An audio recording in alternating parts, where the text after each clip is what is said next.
Hey everyone, this is a chapter from Iring Fetscher's Marx and Marxism. The chapter is titled A Critique of the Soviet Marxist Concept of Fascism. Section 1. The Soviet Marxist Theory of Fascism. In the age of the worldwide class war, the term, quote, fascism, end quote, has become a widely used political invective with which no precise definition is associated any longer. For the contemporary communist, almost the entire non-communist world consists of one form or another of fascism. The, quote, social fascism, end quote, of the reformist workers' parties, the, quote, clerical fascism, end quote, of the Christian Democrats, and the, quote, military fascism, end quote, of the conservatives and nationalists. But in the, quote, Western camp, end quote, it's also become current to speak of the, quote, red fascism, end quote, of the communists, and to group the tyranny of Stalin with that of Hitler under the designation of, quote, totalitarianism, end quote. For this polemical use of words, one distinguishing feature of Italian or German fascism is constantly being taken out of context and used as the sole feature of fascism. Wherever this feature then appears, even in a completely different context, the corresponding political phenomenon is dismissed as, quote, fascist, end quote. Faced with this polemical misuse of the term by both parties, it seems appropriate to determine the exact nature of the phenomenon of fascism from its origins in Italy and its extreme German form, and to draw attention to common features and differences by making a comparison. The Soviet delegate to the 13th plenum of the Executive Committee of the Communist International, Comrade Kuusinen, stated in December 1933 that a distinction must be made in the general context of fascism between the followers of the movement, that is, the petite bourgeoisie, peasants, office workers, and desperate unemployed, and its general class nature. The latter is determined solely by the, quote, particular class politics followed by fascism, and the particular class which it serves, end quote. Fascist politics is that of the high bourgeoisie, and the fascist force in the state is the open terrorist dictatorship of the most reactionary and chauvinistic imperialist elements of finance capital. Footnote: 13th Plenum of the ECCI, December 1933. 1. Fascism in Germany and the struggle of the world proletariat. The class characteristics of fascism from the report by Comrade Kuusinen.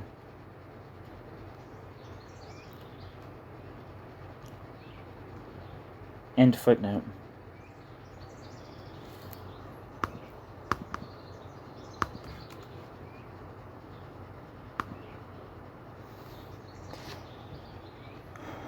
Kuusinen, it says, Otto Wilhelm Wille Kuusinen lived from 1881 to 1964 and was a Finnish-born Soviet communist and later Soviet politician, literary historian, and poet who, after the defeat of the Reds in the Finnish Civil War, fled to the Soviet Union, where he worked until his death. He briefly led the so-called Finnish Democratic Republic before serving as chairman of the Presidium of the Supreme Soviet of the Karelo-Finnish SSR.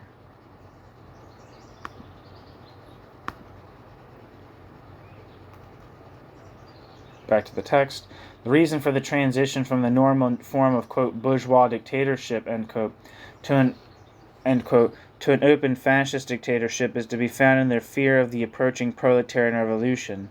Quote, the growth of fascism implies that the capitalists are no longer able to assert their dictatorship with the old methods of parliamentary government and bourgeois democracy. Even more than this, the methods of parliamentary government and bourgeois democracy become a factor inhibiting the capitalists in their internal politics, struggle against the proletariat, and external policy, struggle for a new imperialistic division of the world, end quote. That's footnote. Can fascism consolidate the insecure position of the bourgeoisie, from the report by Comrade Kuusinen. Quoted from the Transactions of the 13th Plenary Session. The Shorter Philosophical Dictionary of Rosenthal and Udine, Moscow, 1955, contains a similar entry, quote, fascism, the most reactionary and openly terrorist form of dictatorship of finance capitalism. established by the imperialist bourgeoisie with the aim of destroying the resistance of the working class and all progressive elements in society, bracket. This note was added only after 1933, end bracket.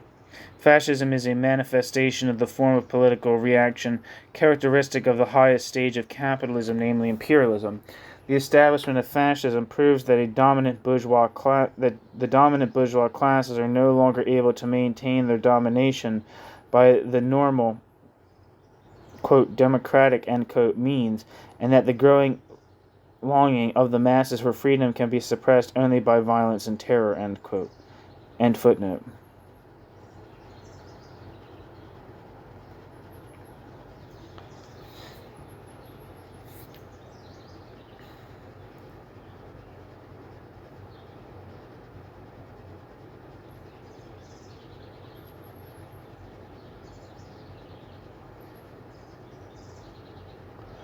I shall make the three theses contained in the Soviet Marxist formula the basis of my study, which will also include, over and above this element, further characteristic features such as the structure of the conditions of domination and the function of ideologies. Kusinin's three theses are: 1. Fascism is a movement of the various strata of the petite bourgeoisie and a part of the working class which has lost its class consciousness because of sustained unemployment. Class basis. 2.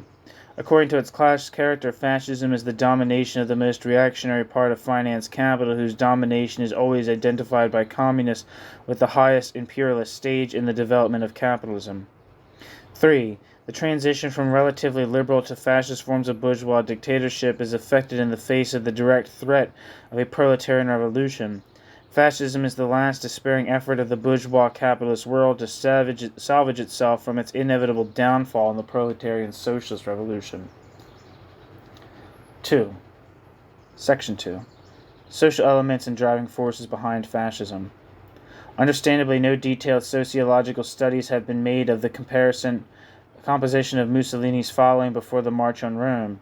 At the time, the Italian fascists were still a small group, which since 1921 had been represented in Parliament by only 36 deputies with the support of the nationalists, and had no firm basis among the masses in the country. The social origins of this small but militant band of followers can be reconstructed fairly accurately on the basis of contemporary reports. The origins of the independent organization of Mussolini's followers can be traced back to the year 1919.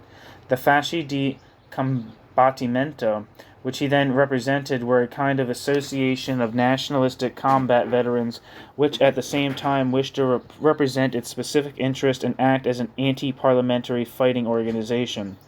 In addition to its dominant nationalist ideology, Mussolini first gave the fascists an astonishingly radical socialist program, which included, for example, the liquidation of joint stock companies, the expropriation of unproductive income, the conversion of production to a cooperative basis, and profit sharing among the workers. In addition,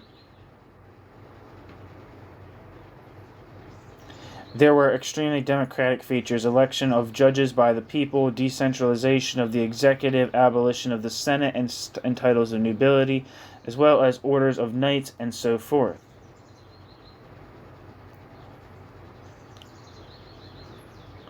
From this program and other early statements, it is possible to conclude that Mussolini's following at that time included an important group of former socialists in addition to retired soldiers of all ranks.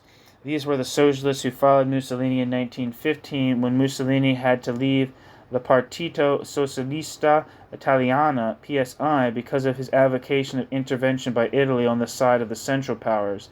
A socialist attitude is still reflected in most articles which Mussolini published in his party organ, Popolo d'Italia, until 1920.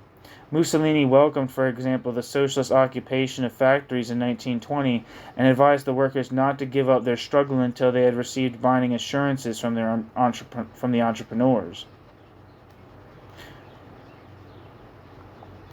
The early history of the fascist movement in Italy is that of its astonishingly rapid transformation into an anti-socialist or anti-communist terrorist organization. This transformation was brought about on the one hand by the influx of petit bourgeois, ceti medi, and peasant elements, and on the other by the conscious exploitation of this organization by, quote, rich industrialists and landlords from Lombardy, Emilia, and Tuscany, end quote. Footnote.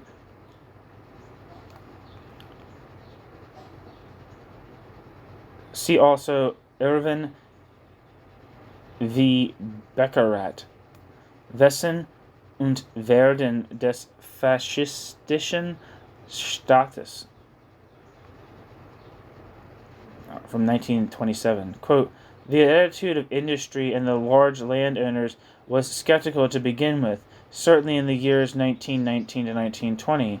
Later, industry and large landowners joined forces and took over responsibility for financing the movement. End quote. V. Beckerath also stresses the fact that Mussolini's movement skillfully adapted itself to the particular local conditions of power. Quote, fascism was agrarian in the agricultural provinces, but assumed very finely graduated forms, depending on whether large or small estates predominated. In the Emilia, the movement was a reaction by smallholders and tenant farmers against the socialist day laborers' organizations, while in Sicily, it joined forces with the large landowners, and in Upper Italy with heavy industry. End quote. End footnote. It was inevitable that the social basis of Mussolini's following would have to turn towards the Sette Medi if he wanted at all costs to win over the masses, as was in fact the case. In the post-war years, the Italian socialists had won more and more ground among the workers, and the farming proletariat and its Catholic trends joined the social reformist Popolari under the leadership of Don Sturzo in large numbers. Who's John Sturzo? Or Sturzo?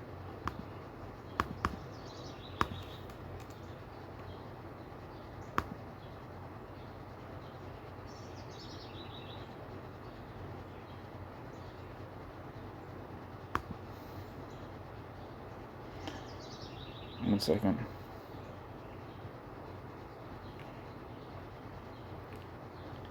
It says that Don Sturzo or Luigi Sturzo lived from 1871 to 1959 and was an Italian Catholic priest and prominent politician. Sturzo was known in his lifetime as a Christian socialist and is considered one of the fathers of the Christian democratic platform. Luigi Sturzo was also the founder of the Luigi Sturzo Institute in 1951. Luigi Sturzo was one of the founders of the Italian People's Party, PPI, in 1919, but was forced into exile in 1924 with the rise of Italian fascism, and later in 1943, Christian democracy, although he was never a party member.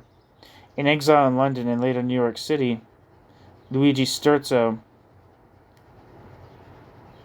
published over 400 articles, published after his death under the title of Miscellanea Londinese, critical of fascism. Luigi Sturzo's cause for canonization opened on the 23rd of March 2002, and he is titled as a servant of God. Back to the text.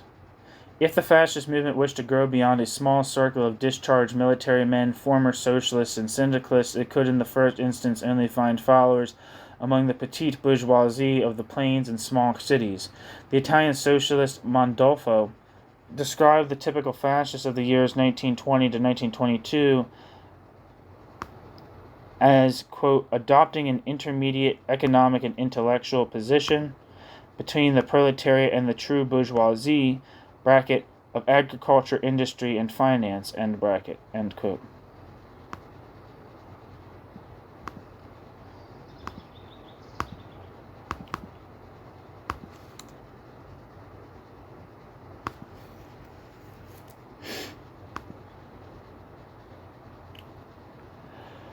I'm not saying anything for Mondolfo. Back to the text.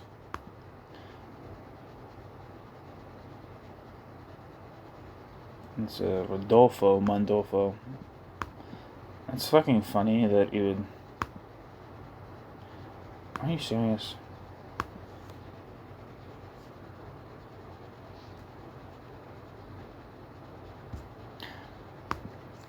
One second.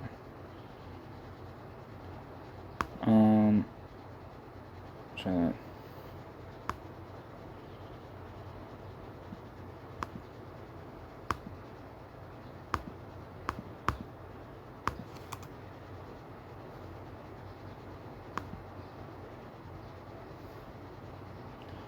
Wikipedia says Rodolfo Mondolfo was an Italian philosopher who lived in Italy and Argentina. And that just has kind of his academic biography. Back to the text. Rodolfo Mondolfo, Das Problem der Mittelklasse in seiner Bedeutung für den Sozialismus in Italien in Grünberg's Archive, Volume 12, 1926. V. Beccarat reports that Luigi Salvatorelli had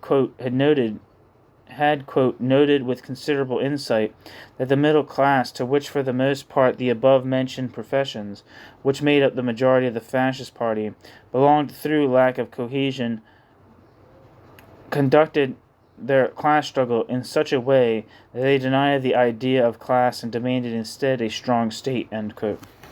End footnote.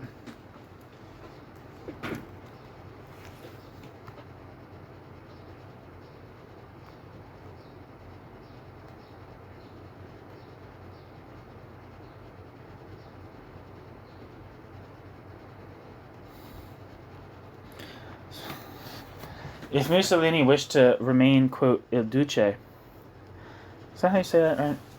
That's how I always pronounce it, but let's see real quick.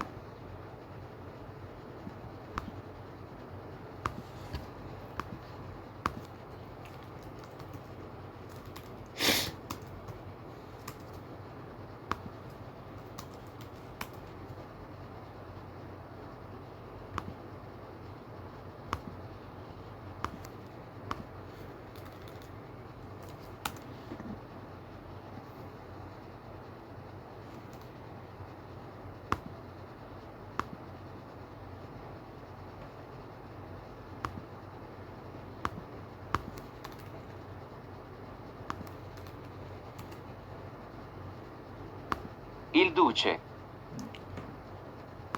Il duce. Il duce. If Mussolini wished to remain il duce, Mussolini had to adapt his political aims and propaganda to the requirements of his newly won followers.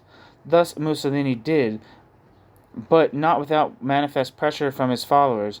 Erwin von Beccarat points out, justly in my opinion, that Mussolini had clearly not become fully aware of the, quote, true extent to which the social basis of his movement had changed.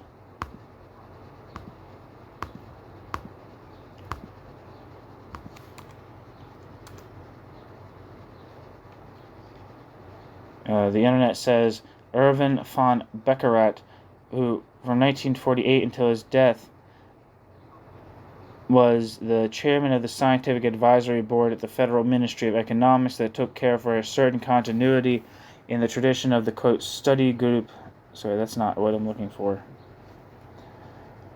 German Wikipedia, there we are. German Wikipedia, they know what's going on. Erwin von Beccarat lived from 1889 to 1964, was a German economist who taught political science and economics in Cologne, Bonn, and Basel. He was cousin of the economist Herbert von Beccarat.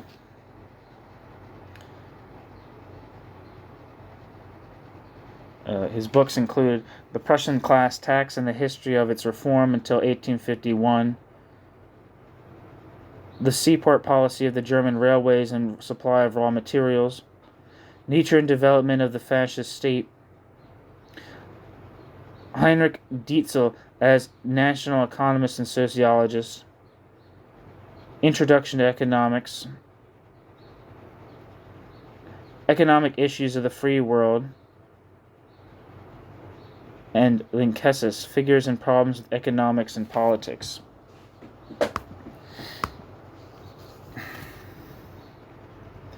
Back to the text.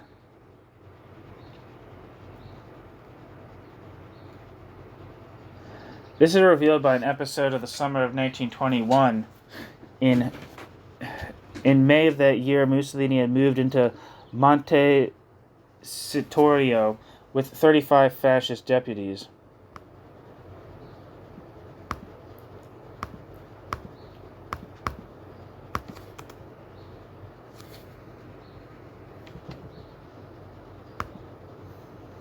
Wikipedia says, Palazzo Montecitorio is a palace in Rome and the seat of the Chamber of Deputies, the lower house of the Italian Parliament. In a speech of the July 23rd, to the astonishment of the whole country, Mussolini advocated a grand coalition with the moderate socialists and Catholic Popolari. 10 days later, Mussolini brought about a, quote, ceasefire, end quote, with these parties. In future, these parties were not to interfere with each other by political propaganda, and their armed organizations were to be disbanded. It is, of course, difficult to say whether Mussolini himself intended to take these accords seriously, but it is a fact that a revolt broke out against Mussolini immediately within the party. Scarcely a single provincial organization remained faithful to Mussolini.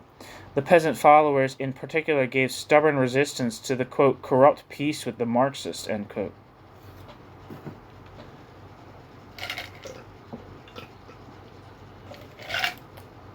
Placards insulting the Duce appeared on the walls of Bologna. Quote, once a traitor, always a traitor, end quote. Mussolini resigned after a vote of no confidence by the fascist assembly in Bologna. But only a few weeks later the struggle was settled. Mussolini made his peace with the right wing. At the Party Congress of November 1921, he made a speech in which he condemned socialism in the most energetic terms and announced the fascist state would advocate a liberal economy and transfer the, quote, great state-owned concerns to private management, end quote.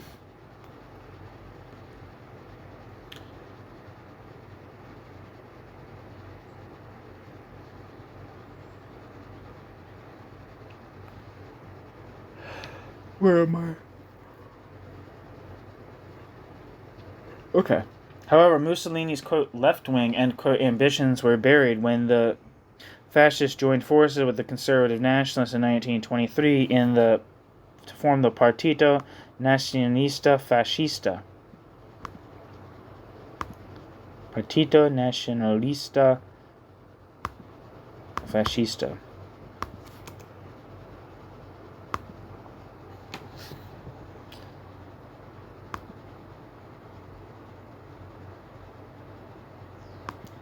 Wikipedia says, the National Fascist Party was a political party in Italy created by Benito Mussolini as the political expression of Italian fascism and as a reorganization of the previous Italian fascists of combat. The party ruled the Kingdom of Italy from 1922, when fascists took power with the March on Rome, until the fall of the fascist regime in 1943, when Mussolini was deposed by the Grand Council of Fascism. It was succeeded in the territories under the control of the Italian Social Republic by the Republican Fascist Party, and ultimately dissolved at the end of World War II.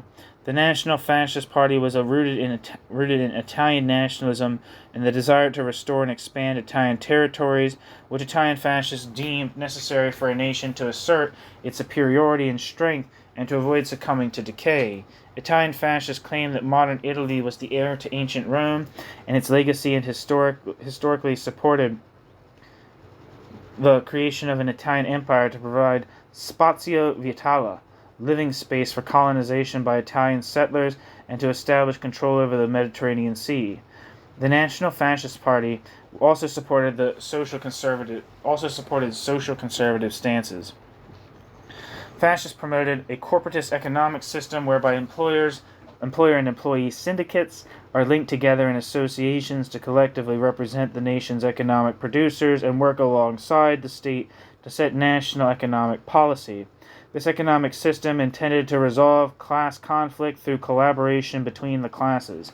Moreover, the PNF strongly advocated autarky. Italian fascism, similar to German fascism, Nazism, opposed capitalism and liberalism, but did not seek a reactionary restoration of the pre-French Revolutionary world, which it considered to have been flawed and not in line with a forward-looking direction on policy. It was opposed to Marxist socialism in its purest form, despite Giovanni Gentile's fascist philosophy's origins being rooted in Marxism, because of its typical opposition to nationalism, but was also opposed to the reactionary conservative by Joseph de Maistre.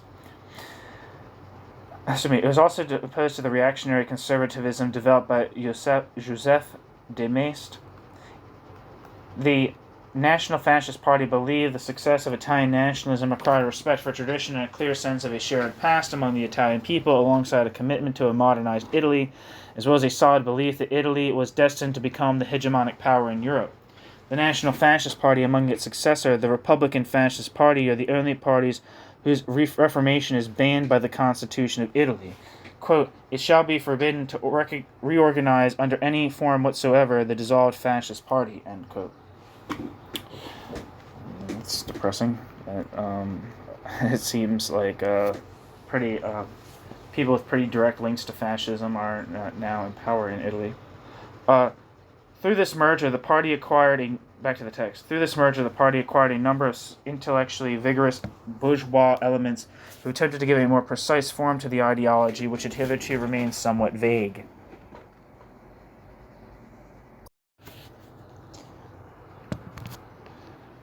However, apart from this gradual transformation in the composition of the followers of fascism, support of the fascists who now spoke out strongly against communists and trade unions by large Italian landowners and a number of industrialists played an important part.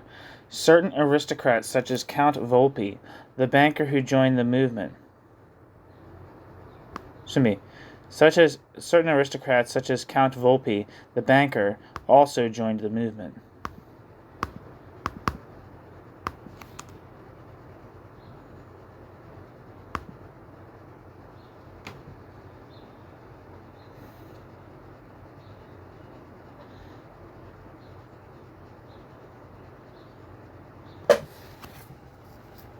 Wikipedia says Count Volpi is the name of Giuseppe Volpi. Giuseppe Volpi, first Count of Misurata, November 1877 to November 1947, who lived from 1877 to 1947, was an Italian businessman and politician. Count Volpi developed utilities, which had brought electricity to Venice, northeastern Italy, and the Balkans by 1903. In 1911 to 1912, Volpi acted as a negotiator in ending the Italo-Turkish War. Giuseppe Volpi was the governor of the colony of Tripolitania from 1921 until 1925. As the Kingdom of Italy's Minister of Finance from 1925 until 1928, Volpi successfully negotiated Italy's World War I debt repayment with the United States and with the United Kingdom, pegged the value of the lira to the value of gold, and implemented free trade policies. Giuseppe Volpi was replaced in July 1928 by Antonio Mosconi. Giuseppe Volpi was first protector of St. Mark's, an influential position in Venice from 1927 to 1947, involving the protection and historic preservation of Piazza San Marco and St. Mark's Basilica. Giuseppe Volpi also founded the Venice Film Festival. Giuseppe Volpi's son is the former automobile racing manager and Formula One team owner Giovanni Volpi, born 1938.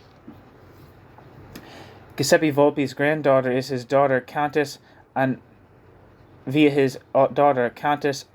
Maria Volpi di Misurata, was Countess Marina Cosignana, 1934 to 2023, who the New York Times described as, quote, "the first major female Italian film producer," end quote, "one of the most powerful women in European cinema," end quote.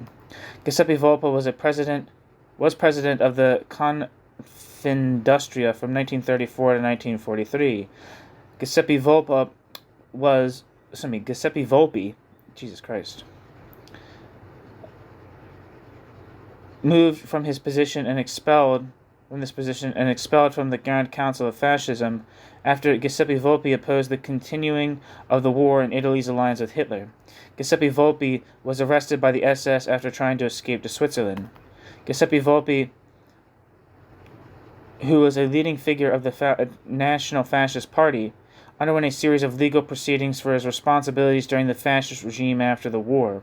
Giuseppe Volpi's illness prevented him from appearing before the judges, but thanks to the Togliatti amnesty, Giuseppe Volpi was acquitted of all charges after a life spent at the top of the fascist party.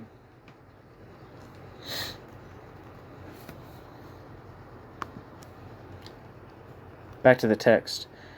The extremely expensive paramilitary fascist organization was supported in 1921 and 1922 both by the farmers who feared a land reform law which had been announced and by financial and industrial circles in northern Italy. In 1921, the two large concerns, Ilva and Ansaldo, had been forced into liquidation.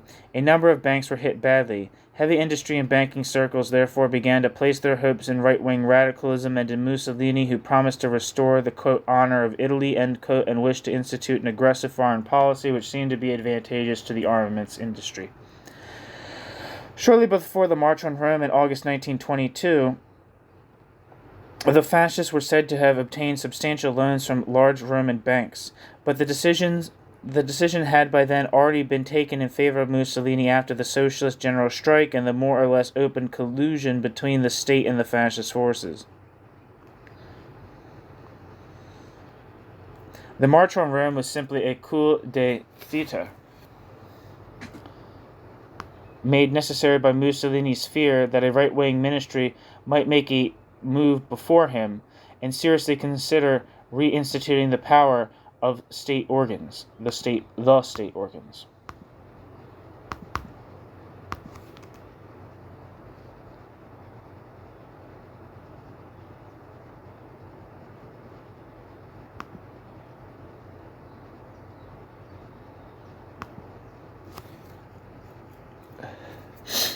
If we also consider the statements by the leading liberal newspapers as an expression of sympathy by wide circles of industrialists and the educated middle classes, we find here too far-reaching sympathy for the strong man who promises to restore order and free the country from fear of a socialist revolution. Shortly after Mussolini had taken over the government, the well-known liberal senator Albertini declared, quote, Mussolini has lent freshness, youth, and strength to the government and aroused sympathy both at home and abroad, ... Mussolini has saved Italy from the socialist menace which had poisoned our life for 20 long years, end quote. Senator Albertini.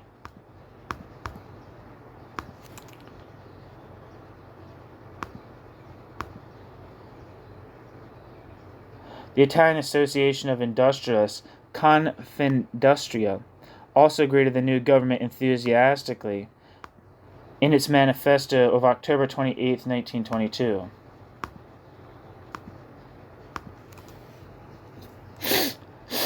So I want to look up two things. Luigi Albertini lived from 1871 to 1941, was an influential Italian newspaper editor, a member of the Italian Parliament, and historian of the First World War. As editor of one of Italy's best-known newspapers, Corriere della Sera of Milan, Luigi Albertini was a champion of liberalism. Luigi Albertini was a vigorous opponent of socialism and clericalism, and Giovanni Giolitti, who was willing to compromise with these forces during his time as Prime Minister of Italy. Luigi Albertini's opposition to the Italian fascist regime forced the owners to fire him in 1925. Luigi Albertini was an outspoken anti-fascist, even though at one time he supported the National Fascist Party for opposing the left. From 1914 to Benito Mussolini's March on Rome in 1922, Luigi Albertini was a member of Parliament in the Italian Senate, where Albertini was a key intellectual and moderating force.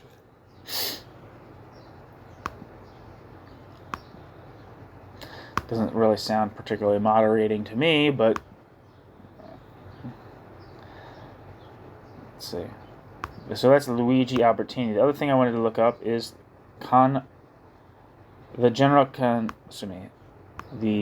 Confindustria,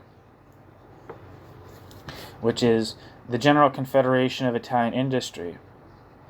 The General Confederation of Italian Industry, commonly known as Confindustria, is the Italian small, medium, and big enterprise federation acting as a private and autonomous chamber of commerce founded in 1910.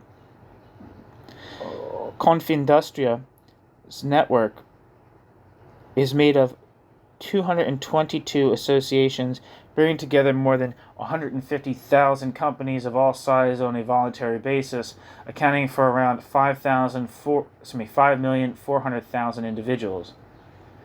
Confindustria aims to help Italy's economic growth, assisting in doing so its members. Confindustria is a member of the International Organization of Employers, OEE. The president is Emanuele Orsini since the 23rd of May 2024. Confindustria was a founding member of several organizations, including ISTUD, Istituto Studi Direzionali, and Assegnaria, an organization set up by Confindustria, which has since merged with OICE, Le Ingegneria Italiana Organizzata, which in itself belongs to Confindustria. Members of Confindustria include Anima, the Federation of the Italian Association of Mechanical and Engineering Industries. Confindustria owns the prominent newspaper Il Sole 24 Ore. With local chapters all over Italy, it is popularly synonymous with Italian business.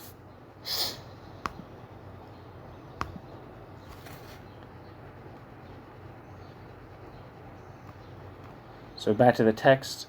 The Italian Association of Industrialists, Confindustria, also greeted the new government enthusiastically in its manifesto of October 28, 1922. In spite of this undisputed support for Italian fascism by industrial and high financial circles, the initial aid by the conservatives in the court and high ranks of the army seems to me to have been even more decisive in ensuring Mussolini's victory. It was not by chance that Mussolini feared in the fall of 1922 a conservative cabinet under Orlando, which, supported by the army and king, could have quickly put an end to the poorly armed and undisciplined fascist, quote, squadri, end quote.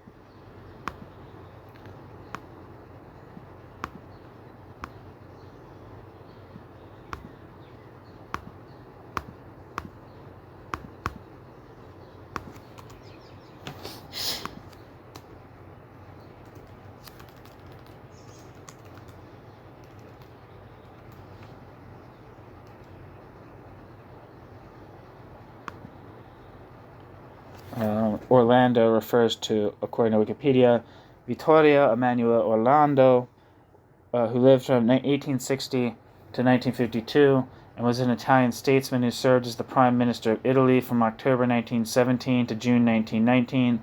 Orlando is best known for representing Italy in the 1919 Paris Peace Conference with his foreign minister, Sidney Sonnino. He was also known as, quote, Premier of Victory, end quote, for defeating the Central Powers along with the Entente in World War I. Orlando was also the provisional president of the Chamber of Deputies between 1943 and 1945, and a member of the Constituent Assembly that changed the Italian form of government into a republic. Aside from his prominent political role, Vittorio Emanuele Orlando was a professor of law and is known for his writings on legal and judicial issues, which number over 100 works.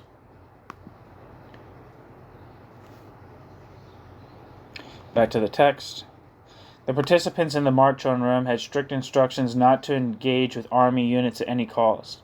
But after Mussolini had spoken out in favor of the monarchy in the summer of 1922, and therefore completely sacrificed all the elements of his old socialist and republican beliefs, Mussolini also was assured of the sympathy of the majority of the army generals, and since Mussolini also had allies at court, it was by no means unexpected that Mussolini should be asked to form a government. The sole maneuver which brought the leader of a party which held only 7% of the seats in Parliament to the head of the government was astonishingly simple. For 2 years, the fascists had continued a campaign of uninterrupted attacks throughout the country, especially in the north on Socialist Party buildings, trade union centers, agricultural cooperatives, and so forth, and spread an atmosphere of uncertainty and lawlessness with their rubber clubs and castor oil, from which they now generously promised to free the land. Mussolini had intimidated the socialists with the toleration of the liberal government of Giolitti.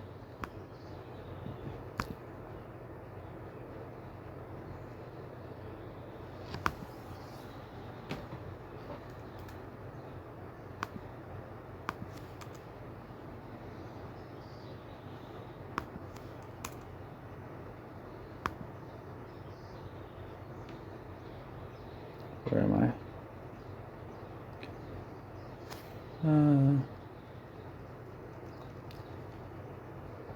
Giolitti.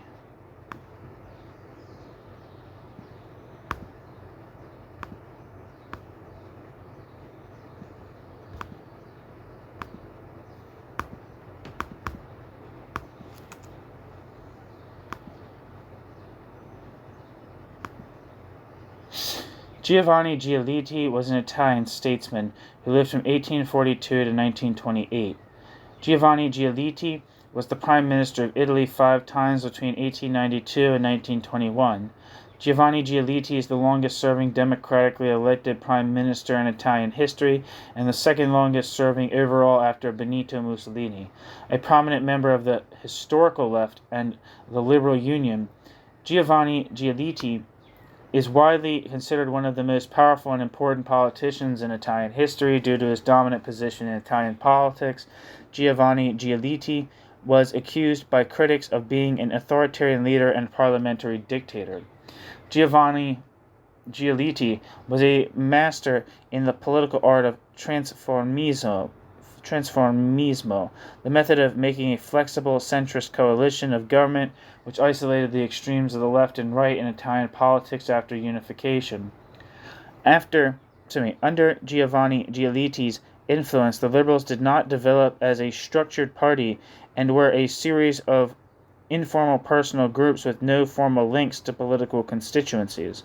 The period between the start of the 20th century and the start of World War I, when he was Prime Minister and Minister of the Interior from 1901 to 1914, with only brief interruptions, is often referred to as the, quote, Giolittian era, end quote. A centrist liberal with strong ethical concerns, Giovanni Giolitti's periods in office were notable for the passage of a wide range of progressive social reforms which improved the living standards of ordinary Italians, together with the enactment of several policies of government intervention. Besides putting in place several tariffs, subsidies, and government projects, Giolitti also nationalized private telephone and railroad operators. Liberal proponents of free trade criticized the Giolittian system, although Giolitti himself saw the development of the national economy as essential in the production of wealth. The primary focus of Giolittian politics was to rule from the center with slight and well-controlled fluctuations between conservatism and progressivism, trying to preserve the institutions and existing social order. Right-wing critics like Luigi Albertini considered him a socialist due to the courting of socialist and leftist votes in parliament in exchange for political favors, while left-wing critics like Gaetano Salvemini accused him of being a corrupt politician and of winning elections with the support of criminals. Nonetheless, Giovanni Giolitti's highly complex legacy continues to stimulate intense debate among writers and historians.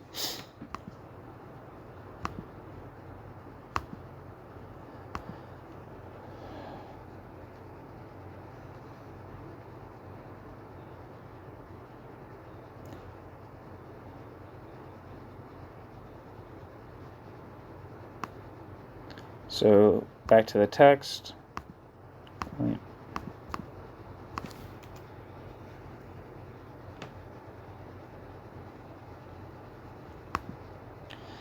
It says that, just to repeat the last sentence, Mussolini had intimidated the socialists with the toleration of the liberal government of Giovanni Giolitti, made promises to the Sette Medi, and offered certain guarantees to the farmers and industrialists. The conservatives did not agree with his plebeian methods, but certainly with his nationalist speeches.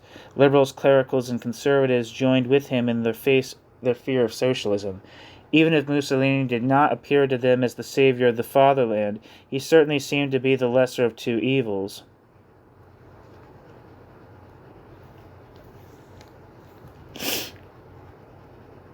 The grand old tactician Giovanni Giolitti still hoped, however, as he wrote to Count Sforza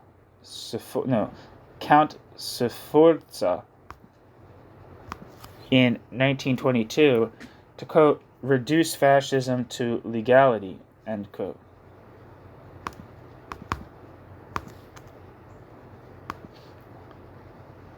It says Carlo Sforza was a count who lived from 1872 to 1952 and is an Italian diplomat and anti-fascist politician.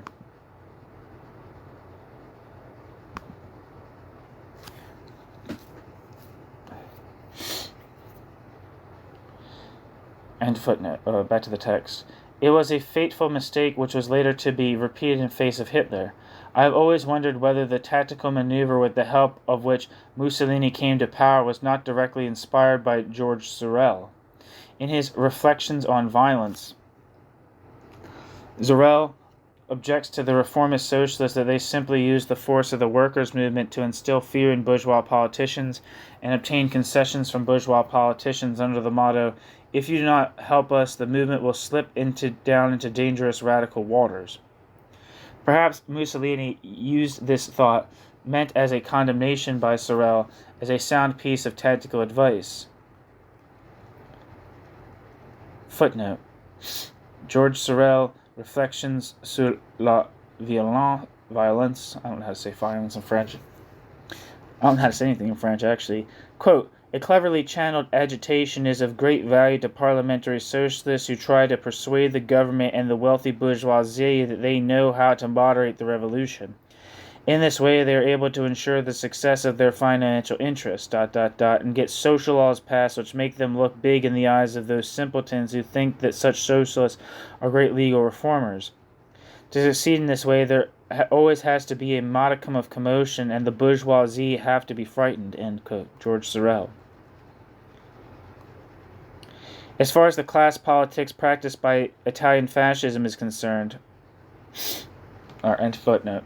As far as the class politics practiced by Italian fascism is concerned, a distinction must be made between different phases of Mussolini's regime. In a first phase, until the year 1925, the Liberal Minister of Finance, Stefani, supported an economic and financial policy which was particularly favorable to the industrialists.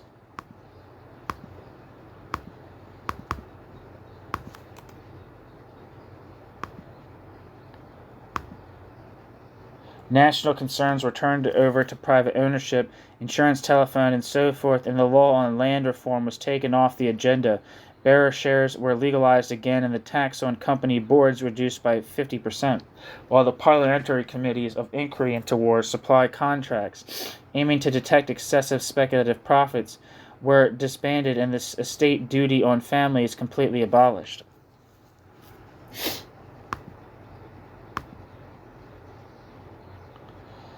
Wikipedia says Alberto de Stefani, who lived from 1879 to 1969, was an Italian politician and economist. Coming from a background in liberalism to Benito Mussolini's Italian fascism, de Stefani was in charge of Italian economics from 1922 to 1925. Alberto de Stefani's time in charge was characterized by laissez-faire ideals. Back to the text.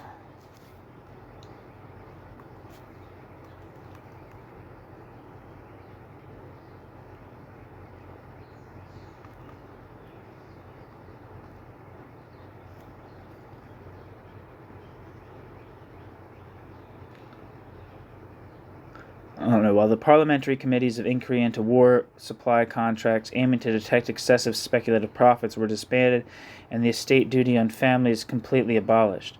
Above all, a decree of March 29, 1923 abolished the limitation on credit drawing on the private consortium for the support of industrial values, Consorzio Privato der Sovvenzioni su Valori Industriali, a measure which led to a considerable devaluation of money and hence to an indirect promotion of the interests of the owners of real estate assets, landlords and industrialists.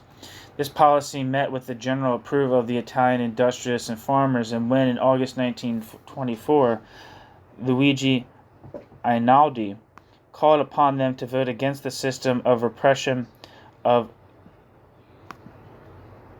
civil freedoms, they declared to him that they had, quote, no reason to be dissatisfied with the present state of affairs, end quote.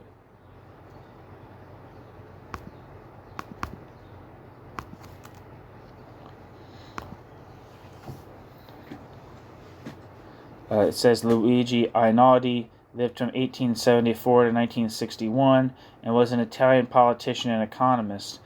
Luigi Einaudi served as the president of Italy from 1948 to 1955 and is considered one of the founding fathers of the Italian Republic.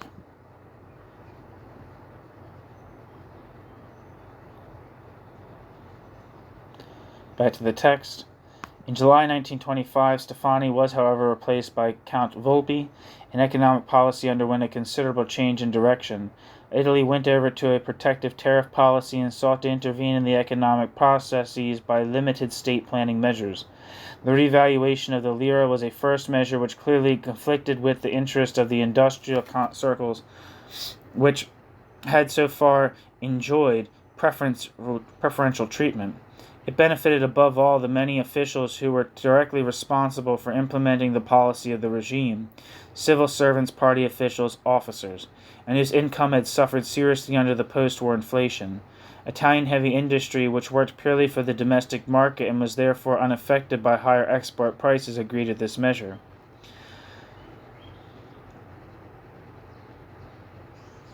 On October 12, 1925, an agreement was signed in the Palazzo Vidoni in Rome between the Italian Association of Industrialists, which from then on assumed the title of a, quote, fascist, end quote, association, and the fascist trade unions. The industrialists undertook to negotiate only with the fascists as tariff partners, while the fascist unions renounced in principle the right to strike. The metalworkers' strike in Lombardy in 1925 had been supported by the fascists in spite of the agreement reached in December 1923 at Palazzo Chigi, in the Palazzo Chigi.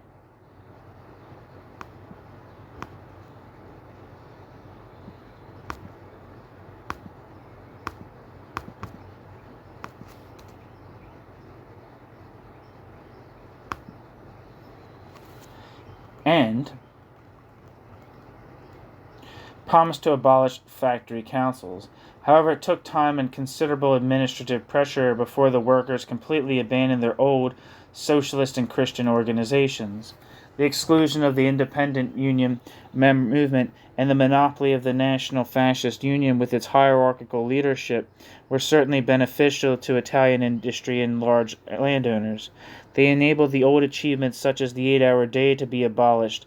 In 1926, an unparalleled reduction in real wages to be brought about, for example, by increasing indirect taxation on salt, sugar, coffee, imported goods, and so forth, as a result of which the cost of living rose by 30 to 35%.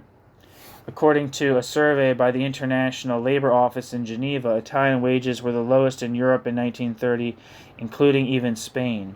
By later calculations, the wages of agricultural workers fell by an average of 50 to 70% between 1926 and 1934.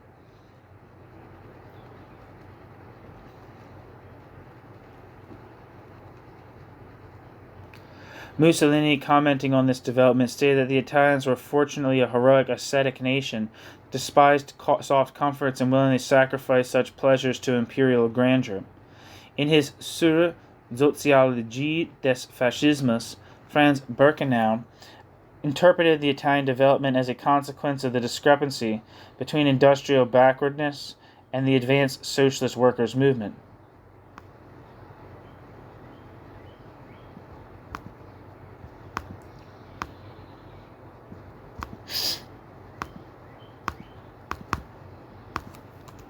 One second. Franz Birkenau was an Austrian writer who lived from 1900 to 1957. Birkenau was born in Vienna, Austria, the son of a civil servant. As a university student in Leipzig, Franz Birkenau's main interests were Marxism and psychoanalysis. Birkenau is known as one of the pioneers of the totalitarianism theory.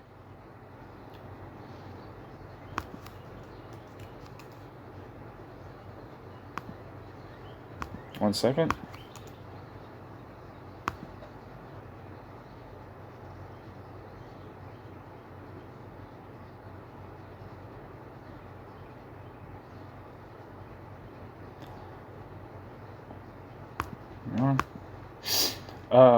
Back to the text. A powerful socialist workers' movement does not, in fact, always represent an advanced factor within industrial development. It is if it is developed too soon and assumes too radical a form, it may endanger the necessary process of capital accumulation and impair the international competitiveness of the country concerned. This had clearly been the case in Italy. There had been no really strong capitalist industry in that country in 1918. Fascism had first to create the political conditions for its development and would therefore become superfluous as soon as its aim had been achieved.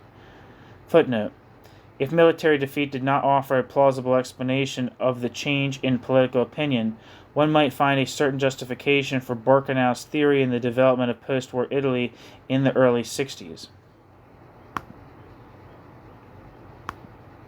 I don't know what it means, but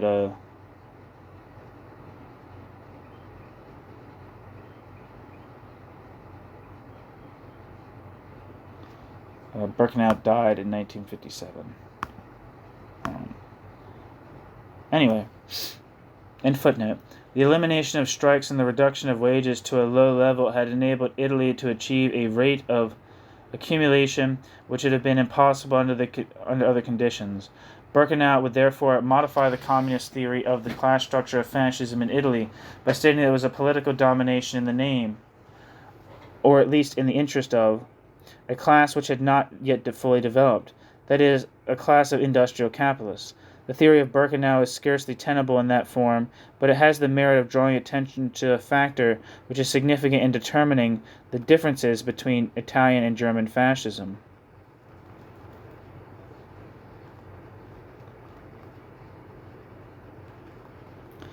To sum up,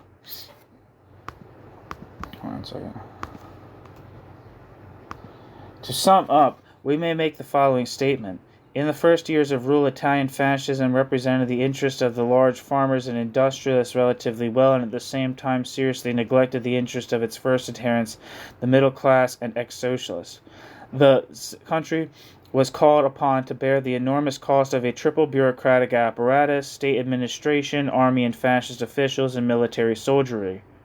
But in return, industry was afforded an enforced form of social peace and low wages, and hence a relatively high rate of profit and accumulation, as well as a liberal domestic and foreign trading policy.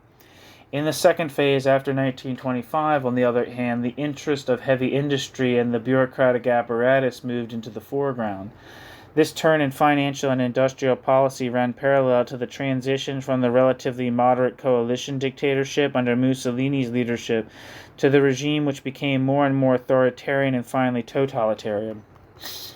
The more completely Mussolini dominated the country with his party apparatus, the more Mussolini was able to neglect the interest of economically powerful social strata and simply had to meet those of his own apparatus. Certainly heavy industry supported by the army bosses was able to bring its interests to bear, but these coincided with the imperialistic aims of the nationalists and party.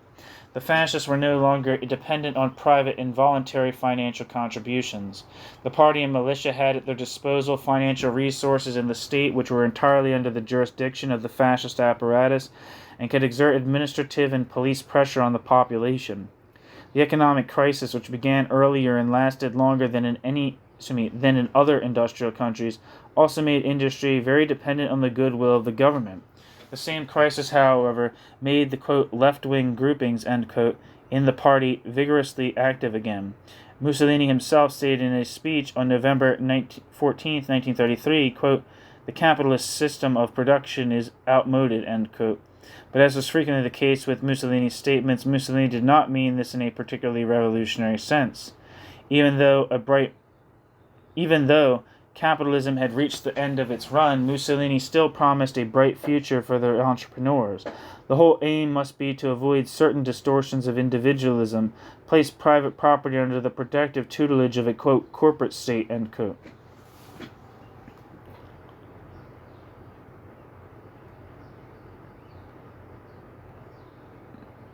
Footnote. Gaetano Salvemini, to whom we are indebted for important objective and intelligent studies of Italian fascism, points in Under the Acts of Fascism, published in London 1936, to a number of contradictory statements by the Duce on the question of capitalism, ranging from admiration to total condemnation. On May 28, 1926, Mussolini stated, e.g., that, quote, capitalism could still expect several more centuries of life, end quote. On the question of the relationship between Italian industry and finance and fascism, apart from the book by Salvantini, there are only a number of highly tendentious commentaries whose scientific value is even further reduced by inadequate reference to sources. Daniel Guerin's Fascism and Big Business, or Fascism and Big Business, is still the best. Ernest Rossi's Il Padrone del Vapore is of less value. End footnote.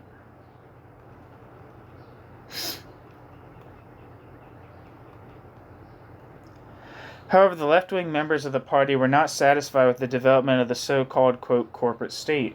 Quote, the true enemy of fascism, end quote, they maintain, is, quote, neither socialism nor communism, but capitalism, end quote. For these two left-wing members of the fascist movement, the transition to an imperialist policy was a necessary and useful relief valve. Gaetano Salvemini, to whom we owe very thorough analyses of fascism, feels able to show that the Abyssinian War had the same function for Italy as Hitler's action against the SA leaders on the June 30th, 1934, the Night of the Long Knives.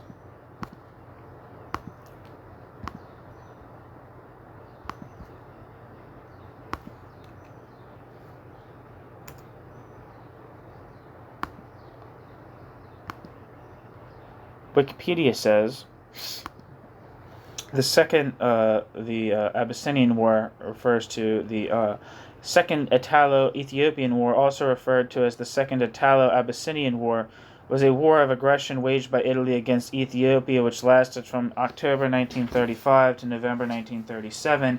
In Ethiopia, it is often referred to simply as the Italian invasion, and is in Italy as the Ethiopian War. It is seen as an example of the expansionist policy that characterized the Axis powers and the ineffectiveness of the League of Nations before the outbreak of the Second World War. On the 3rd of October 1935, 200,000 soldiers of the Italian army, commanded by Marshal Emilio de Bono,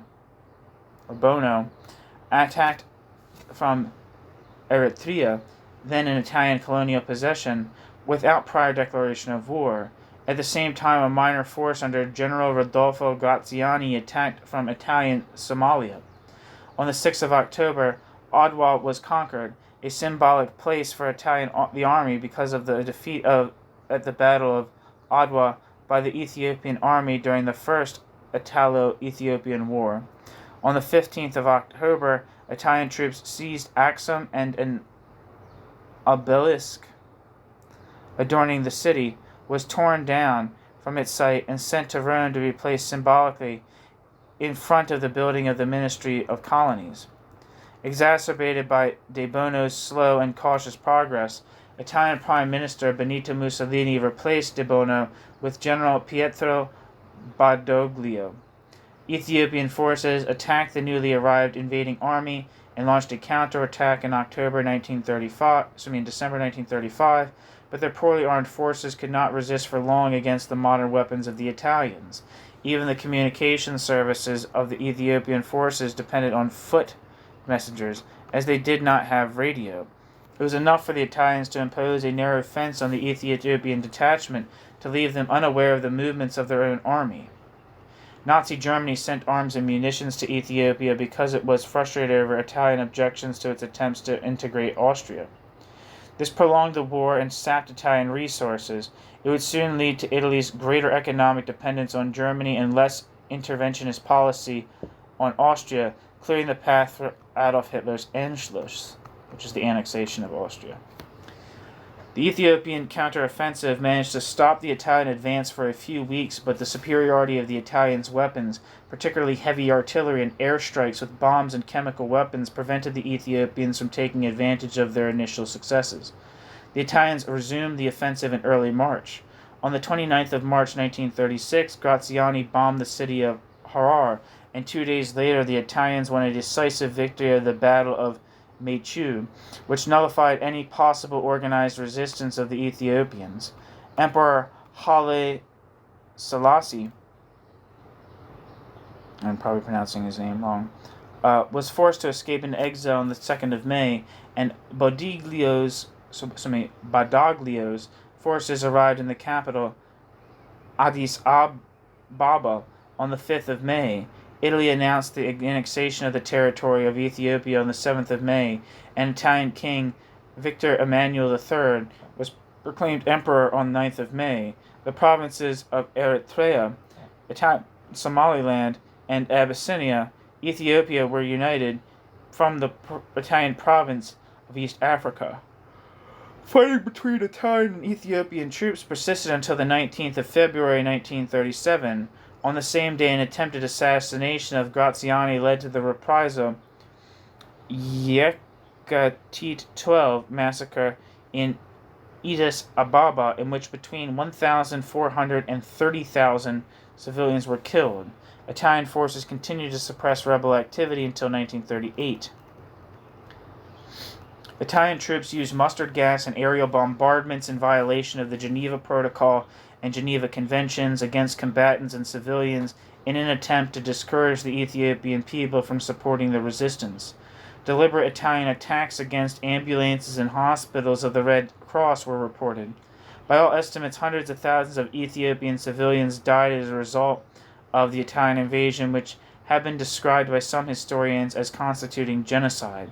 Crimes of Ethiopian troops included the use of dum-dum bullets in violation of the Hague Conventions, the killing of civilian workmen, including during the Gondrand massacre, and the mutilation of captured Eritrean Askari and Italians, often with castration, beginning in the first weeks of war.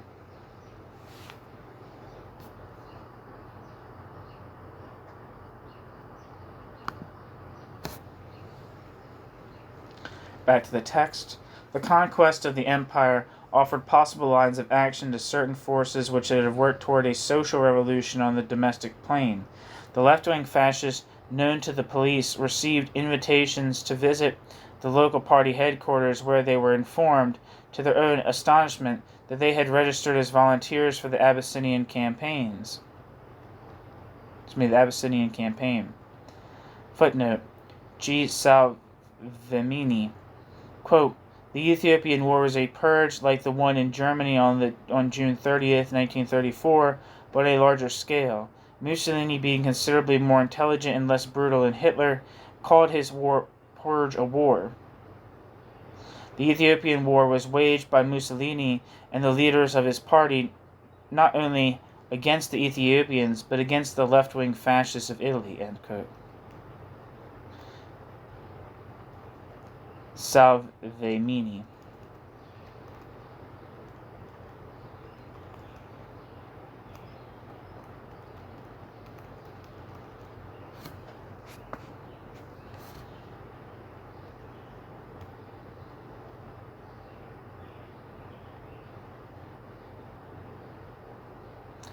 Even though the Italian industrialists, end footnote.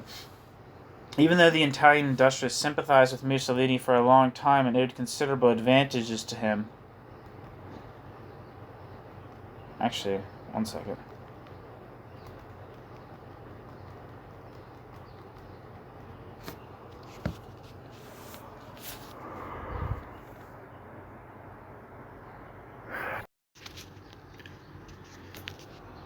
Even though the Italian industrialists sympathized with Mussolini for a long time and owed considerable advantages to Mussolini, Italian fascism cannot be interpreted as a, quote, expression of the class dominance of financial capitalism, end quote.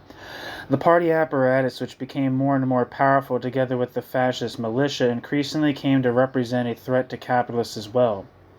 The latter had in part brought themselves into this shameful state of dependence, but were unable to do anything against Mussolini as long as the army and royal family stood by him. However, when the military defeat of the Axis powers was clear for all to see, and Mussolini became a hindrance to the conclusion of a peace treaty by the moderates within his own party, and was dropped by the general population as well as ultimately by the king, the capitalists openly abandoned Mussolini and withdrew their aid from a movement which they had first served loyally and enthusiastically, but ultimately with reluctance under compulsion. Mussolini, for his part, took his revenge on their lack of faith by nationalizing companies and declaring a, quote, socialist republic, end quote, in the small area which remained under his power shortly before his inglorious death. As far as the role of, quote, saviors from Bolshevism, end quote, is concerned, which the fascists, like the National Socialists, assigned to themselves and which the communists had recognized in them, it does not coincide in any way with the facts. After the collapse of the factory occupations which occurred in 1920, the post-war revolutionary movement in Italy had passed its peak. The splits within the communist movement in January 1921 revealed the weakness of this radical group, and the failure of the general strike of March in the same year clearly showed that the risk of a revolution was past, if indeed it had ever seriously existed. The socialists were unable to act on their own and hesitated for doctrinaire reasons to enter into a bourgeois coalition government. According to all the contemporary observers, from Giolitti and Count Sforza right through to Mussolini himself, there was no communist threat in Italy in 1922. The threat came rather from a coalition between moderate socialists and reforming popolari, who would have best answered the wishes of the majority of the population. The sole motive for the support which Mussolini gathered from industry and high finance, as well as from the bourgeois parties, was evidently to counter this risk. It is significant that both fascists and communists like to portray the position as though the only alternatives in Italy in 1922 and Germany in 1933 were communism and fascism. This evident falsification of history clearly shows just how far both movements worked into each other's hands ideologically and practically.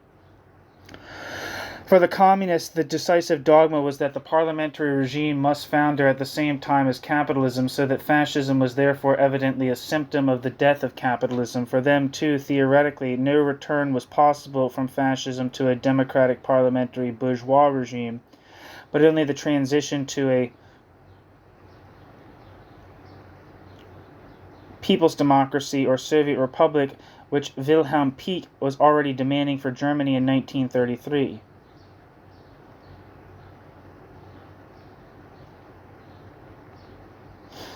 There's a footnote that I missed. I want to look up Wilhelm Pieck first, though.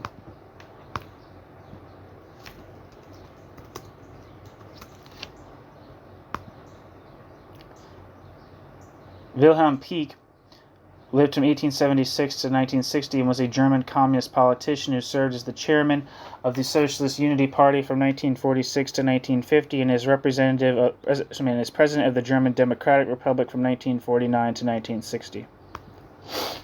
And here's the footnote. The fact that after March 1920 there was no longer any Bolshevik threat was admitted by Mussolini himself in July 1921 in an article in Popolo d'Italia. Quote, the assertion that there is still a Bolshevik threat in Italy amounts to petty fears being taken for reality. Bolshevism has been overcome, end quote. See also Oda Olberg, quote, from the outset, fascism spread the notion that the only choice for Italy was between its own regime and Bolshevism. It had every interest in appearing as the lesser evil for the favored classes, the bourgeoisie and petite bourgeoisie, which were intimidated to the point of being unable to make any judgment, could not decide whether a communist regime on the Russian pattern was really possible in Italy. Fascism relieved these people of their fear of Bolshevism. Fascism relieved these people of their fear of Bolshevism, because in reality there was no Bolshevist threat to face. But the slogan, quote, Rome or Moscow, stood fascism in good stead, ... In other countries, too, there are people who draw the conclusion from the Italian experience that fascism inoculates against communism, end quote.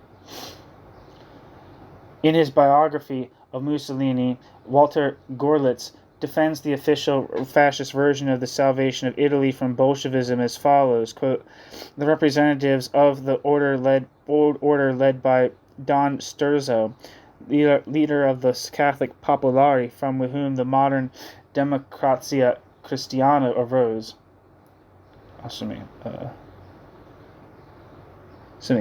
Don Sturzo, bracket, leader of the Catholic Popolari, from whom the modern Democrazia Cristiana arose, Iring Fetscher, end bracket. Professor Salvemini and Count Sforza later, after the takeover of power by fascism, made repeated attempts to deny the existence of this risk. Don Sturza wrote that there was never a more dishonest phenomenon than the Italian bourgeoisie's fear of Bolshevism.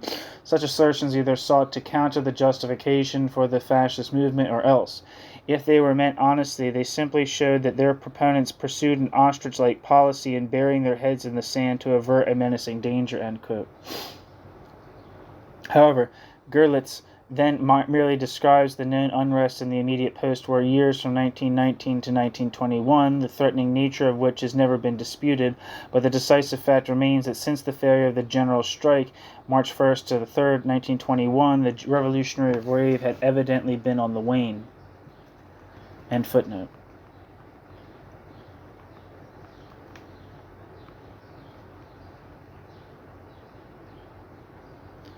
Another footnote.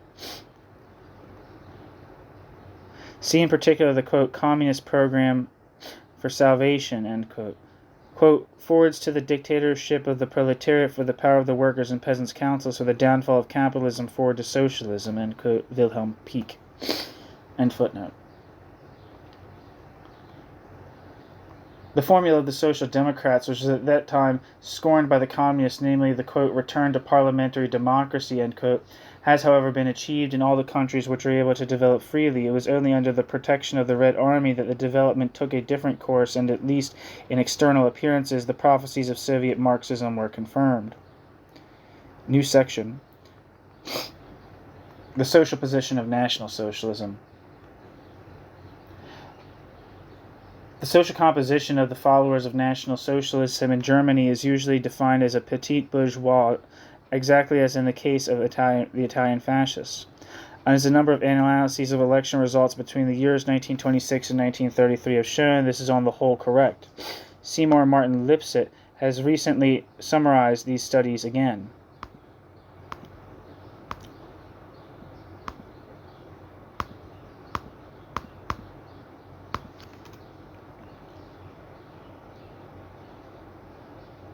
Seymour Martin Lipset.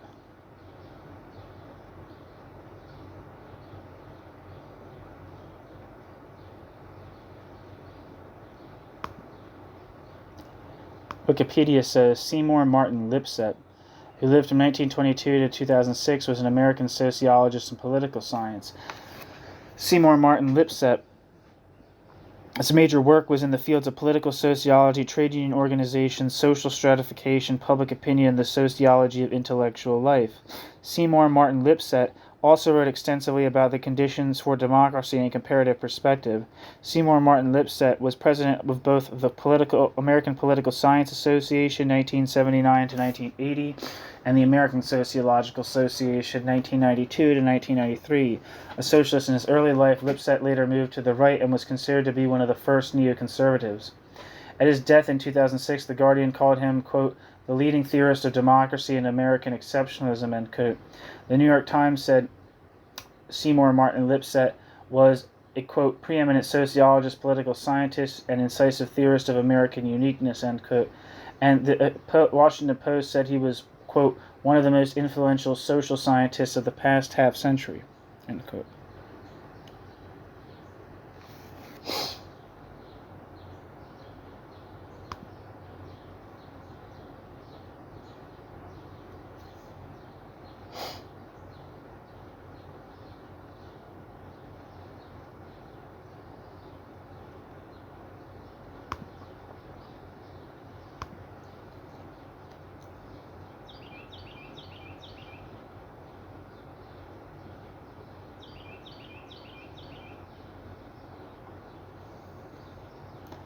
Back to the text.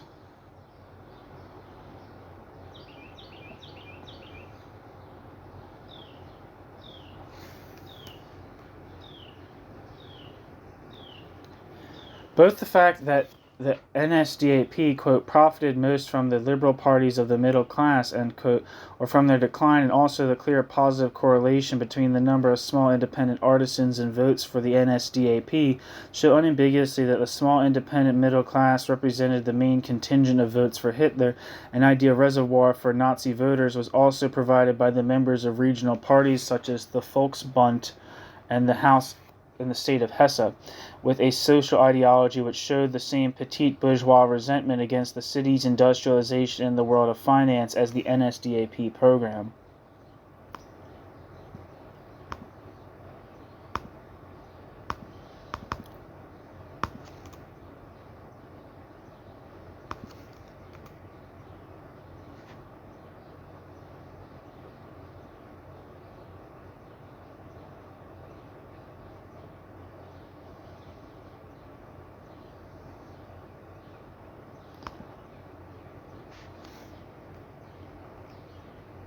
On the other hand, at least until 1932, the conservative circles of the bourgeoisie, the landed proprietors and the higher officials and so forth, never supported the Nazi Party with their votes.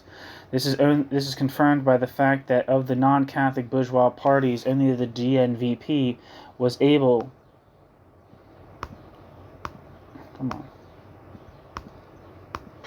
to maintain its proportion of votes in relation to the NSDAP up to 1933.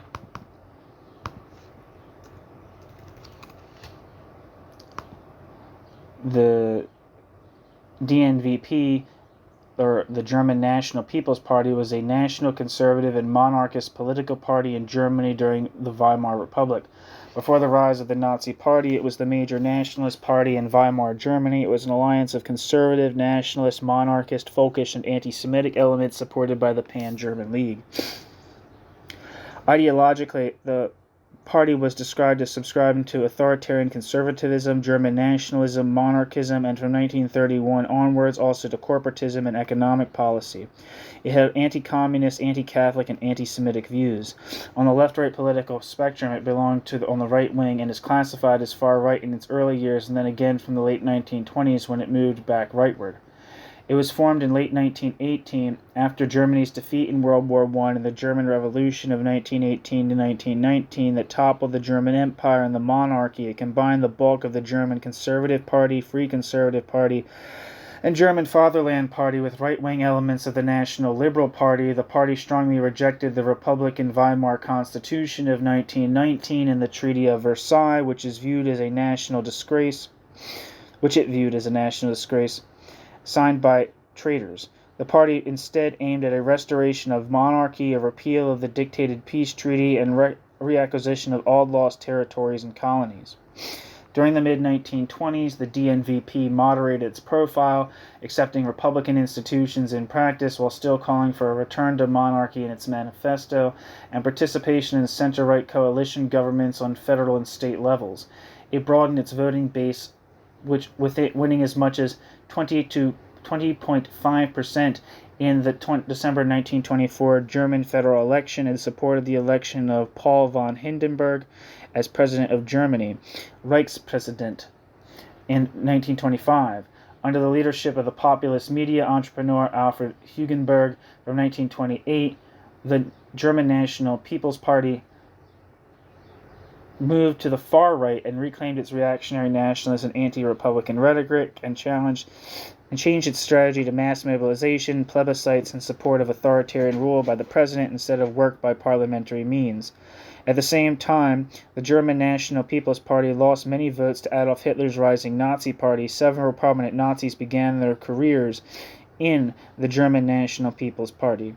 After 1929, the DNVP cooperated with the Nazis, joining forces in the Harzburg Front of 1931, forming coalition governments in some states, and finally supporting Hitler's appointment as Chancellor of Germany, Reichskanzler, in January 1933.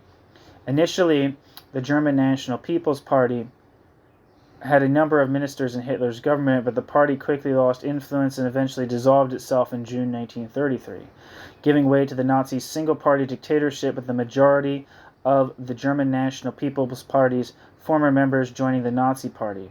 The Nazis allowed the remaining former DNVP members in the Reichstag, the civil service, and the police to continue with their jobs and left the rest of the party membership generally in peace. During the Second World War, several prominent former German National People's Party members, such as Karl Friedrich Goerdeler, were involved in the German resistance to Nazism and took part in the 20th of July plot to assassinate Hitler in 1944.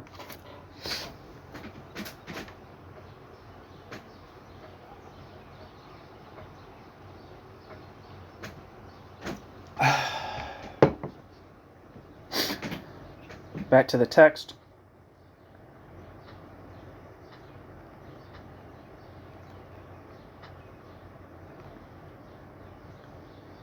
Among party members, the quote self-employed end quote class, including primarily artisans, shopkeepers, and so forth, enjoyed the strongest overrepresentation. In relation to their representation in the population as a whole, their representation in Hitler's party was 187%. 187%. In general, the social composition of the party and its official leaders differed significantly from that of its electorate. The SA and SS especially were dominated by the jobless mercenaries, student dropouts, and proletarian semi-intellectuals, in addition to individuals from such, quote, lumpen proletariat, end quote, origins. There were also, and not only in small numbers, representatives of the upper class of the old Imperial Reich, who sympathized with the cult of power and the propagation of a hierarchical order of rulership. Studied by Daniel Lerner, Sola Pool, and K. Schuler, as well as the dissertation by Wolfgang Schäfer, provide valuable material on the question of the Nazi ruling group, but do not suffice to give a completely concrete picture. Let's see if any of these people have Wikipedia pages or something that I can look up.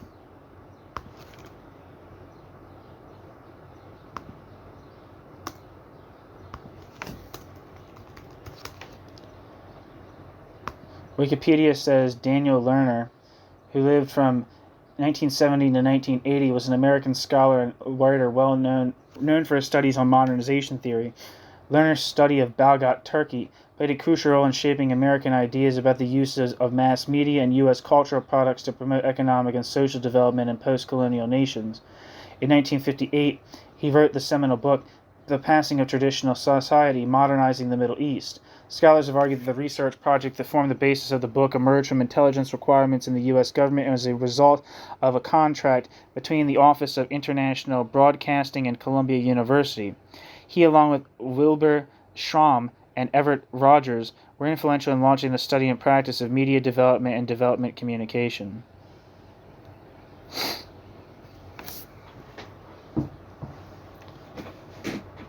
I don't know if that's the same person. That's I was looking out for, but it's a Daniel Lerner, and that should count for something.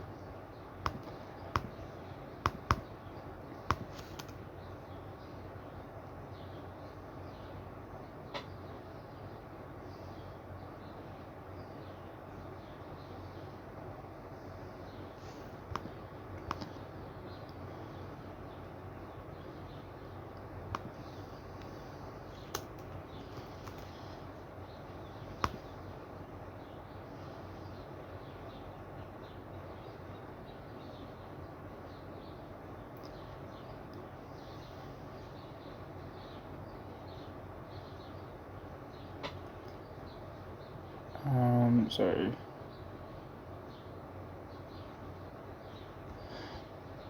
I'm just going to skip over looking at these people because I'm not really finding anything good. But there's a footnote. Daniel Lerner with the collaboration of Ithiel Solapool and George K. Schuler, The Nazi Elite. See also Wolfgang Zapf and Wolfgang Schäfer.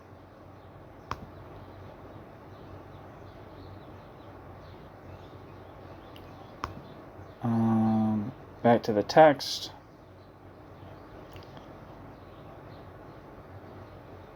As regards the relationship between industrial and financial circles in Hitler, it is well known that apart from Bavarian industrialists, above all certain leaders of heavy industry such as Kudorf and Thyssen actively sympathized with Hitler from an early age. I mean early stage, not early age.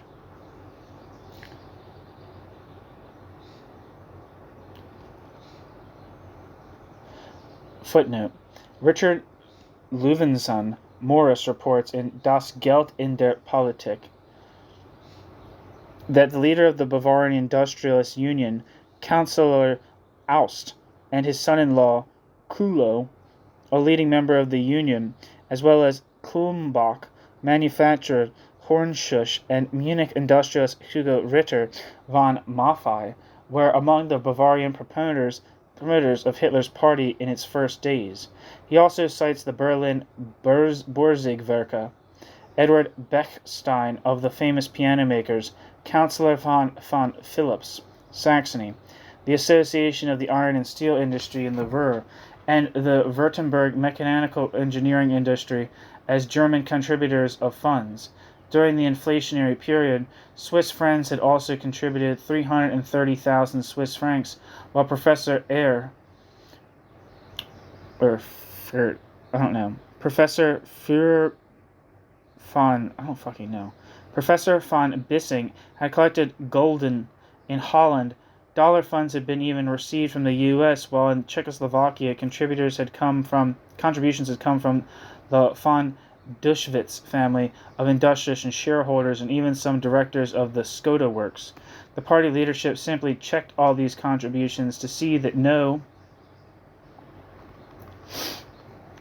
quote, Jewish money, end quote, was received. For further details, see George W. F. Hallgarten, Hitler, Reichswehr und Industrie, zur Geschichte der Jahre 1918-1933.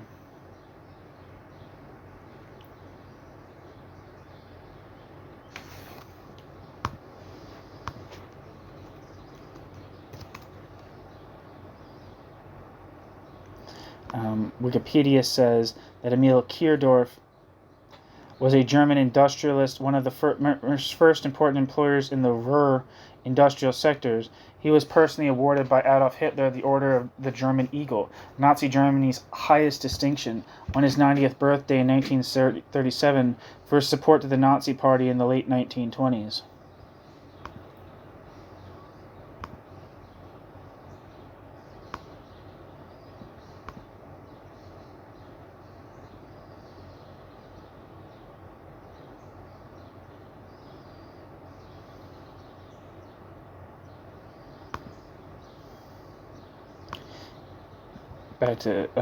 And it says that Tyson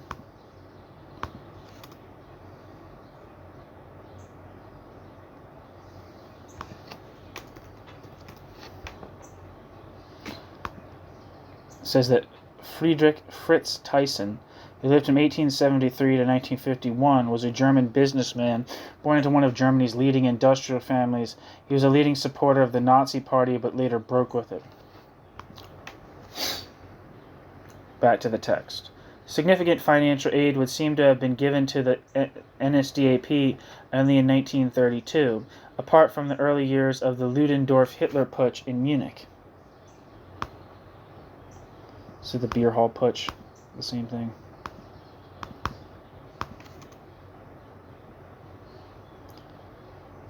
Yeah.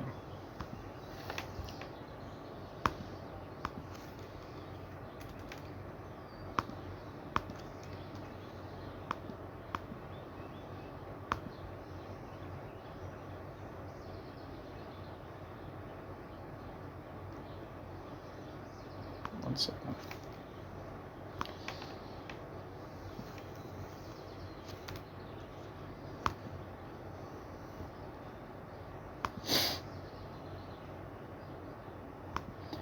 Wikipedia says Erich Ludendorff lived from 1865 to 1937 and was a German military officer and politician who contributed significantly to the Nazis' rise to power.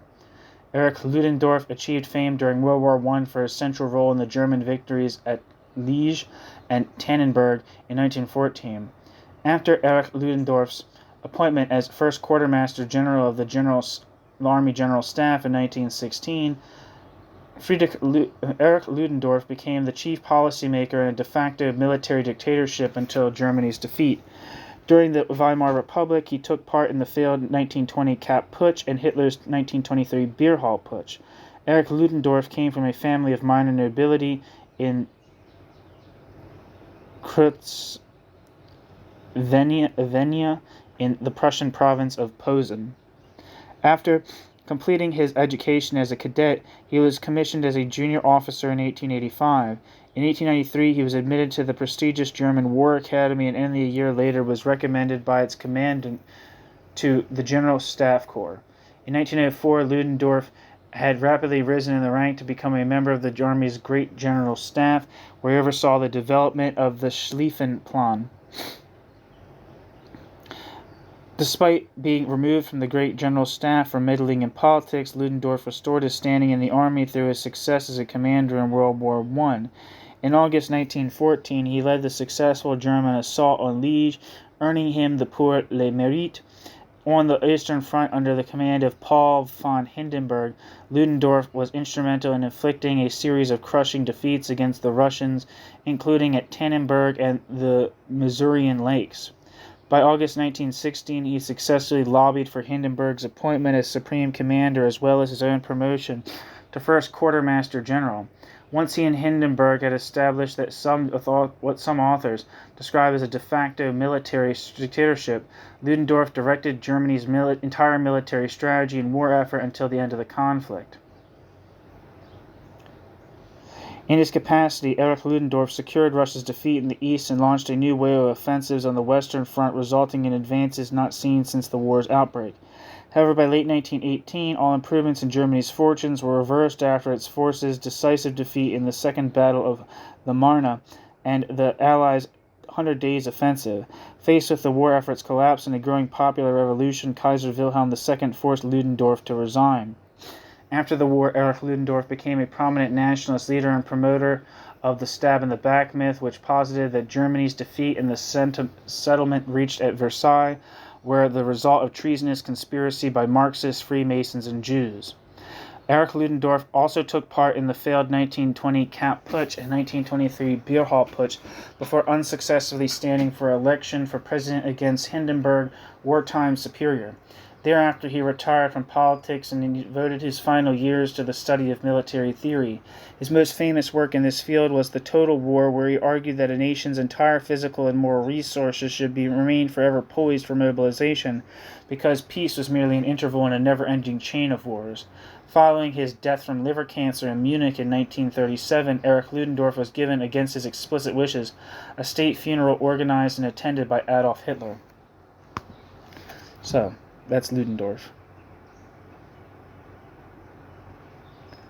Back to the text. Significant financial aid would seem to have been given to the NSDAP only in 1932, apart from the early years of the Ludendorff-Hitler Putsch in Munich, or the Beerhall Putsch. That is, at a time when Hitler's victory already appeared assured, and he had become creditworthy through his alliance with the conservative nationalists, concluded on the 11th of October 1931 in the eyes of heavy industry, which had supported the nationalists for a long time through Hugenberg.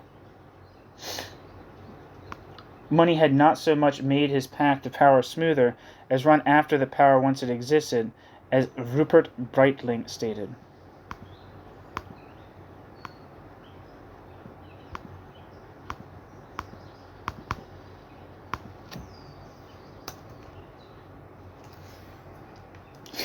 Hugenberg refers to Alfred Hugenberg. Alfred Hugenberg lived from 1865 to 1951 and was an influential German businessman and politician, an important figure in nationalist politics in Germany during the first 3 decades of the 20th century. Hugenberg became the country's leading media proprietor during the 1920s. As a leader of the German National People's Party, he played a part in helping Adolf Hitler become Chancellor of Germany and served in his first cabinet in 1933, hoping to control Hitler and use him as a tool. The plan failed, and by the end of 1933, Hugenberg had been pushed to the sidelines. Although he continued to serve as a guest member of the Reichstag until 1945, he wielded no political influence. Following World War II, he was interned by the British in 1946 and classified as, quote, exonerated in 1951 after going denazification. Alfred Hugenberg's fundamental political and philosophical principles can be traced back to his youth. Alfred Hugenberg's university studies and early work organizing agricultural societies led him to view the independent farmer or small businessman as the ideal German. Alfred Hugenberg believed in social Darwinism, despised communism, socialism, and trade unions, and was in general skeptical of big business and finance. Alfred Hugenberg thought that Germany needed an authoritarian government, ideally a monarchy, and strongly supported nationalism and imperialism in the belief that Germany could be secure only as a great power. The fall of the Hohenzollern monarchy at the end of World War I became a tremendous shock, and from that point until the establishment of the Nazi state in 1933, he focused on bringing down the parliamentary government of the Weimar Republic. Hugenberg earned degrees in both economics and law. In 1891, at the age of 26, he co-founded the nationalist organization that later became the Pan-German League. He worked in the Prussian civil service and in private business before joining the Krupp Steel Works, where he was chairman of the board of directors from 1909 until 1918. Alfred Hugenberg's work there led to seats on other supervisory boards and trade associations. During World War I, Alfred Hugenberg was an annexationist who wanted the empire to expand to the east through German settlements. Alfred Hugenberg blamed Germany's defeat on Jews and socialists who had supposedly stabbed the German army in the back. After the war, Alfred Hugenberg left Krupp to concentrate on politics and building up the media empire that he had started in 1916 when he bought the Scherl publishing house. The purchase was followed by the news agency Telegraph and Union, numerous newspapers, and in 1927 a controlling interest in the Universum Film AG, UFA, a major film producer. Alfred Hugenberg's media outlets provided stiff and sometimes dominating competition to older liberal media companies such as Ullstein and Mosa, both of which were owned by Jews. As a representative of the German National People's Party, Hugenberg was a member of the Weimar National Assembly from 1919 to 1920, and then the German Reichstag until 1945. For many years, Alfred Hugenberg provided the majority of the DNVP funds, and his influence dominated the right-wing press in Germany. As the most influential voice in the DNVP's pan-German bloc, he opposed the Dawes Plan, which attempted to resolve the issues surrounding Germany's reparations payment in belief that a return to the economic chaos of hyperinflation would bring down the Republic. Alfred Hugenberg became chairman of the DNVP after the party's substantial losses in the 1928 Reichstag elections. Alfred Hugenberg obtained, quote, dictatorial, end quote, leadership powers and tried to transform the party into a, quote, Hugenberg movement, end quote. Alfred Hugenberg also shifted emphasis to the extra-parliamentary sphere with the aim of forcing the replacement of parliamentary government by an authoritarian regime. Alfred Hugenberg's radicalism caused the DNVP to split, with the main key industrialists leaving the party. Alfred Hugenberg's first tentative media support of Adolf Hitler and the Nazi Party came following the failed Beer Hall Putsch in 1923. The relationship deepened in 1929 when the DNVP and Nazis joined forces in an unsuccessful bid to stop the Young Plan, a second attempt to resolve the reparations issue. The two parties were also the short-lived Harzburg Front of 1931 that was formed to create a united front against the government of Chancellor Heinrich Brüning. Both efforts at cooperation benefited the Nazis more than the DNVP. The Nazis gained the most from the radicalization of the middle classes, and the moderate elements in the DNVP continued to move away from the party.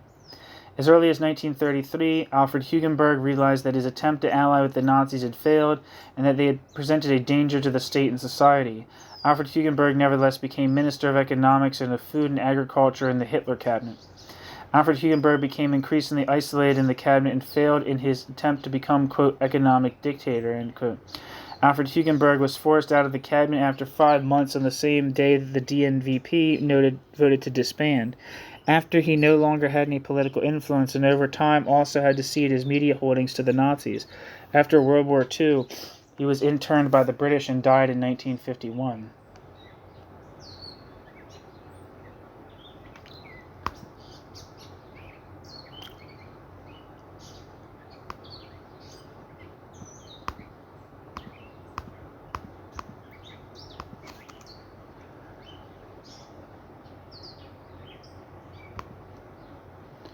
Back to the text, there's a footnote. Rupert Breitling, Das Geld in der deutschen Parteipolitik.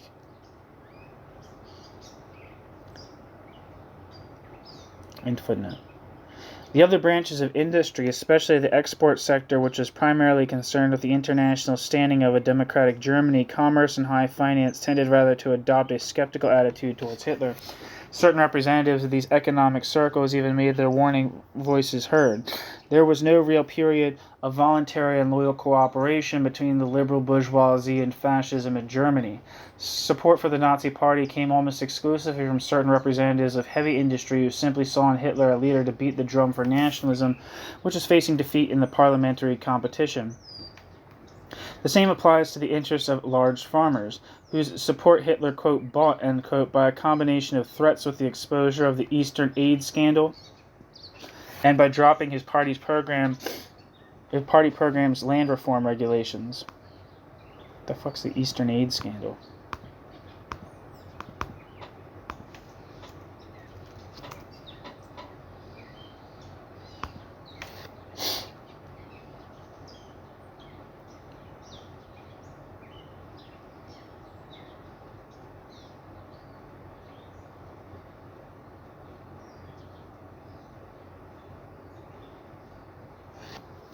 Eastern Aid was a policy of the German government of the Weimar Republic, 1919 to 1933, to give financial support for government funds to bankrupt estates in East Prussia.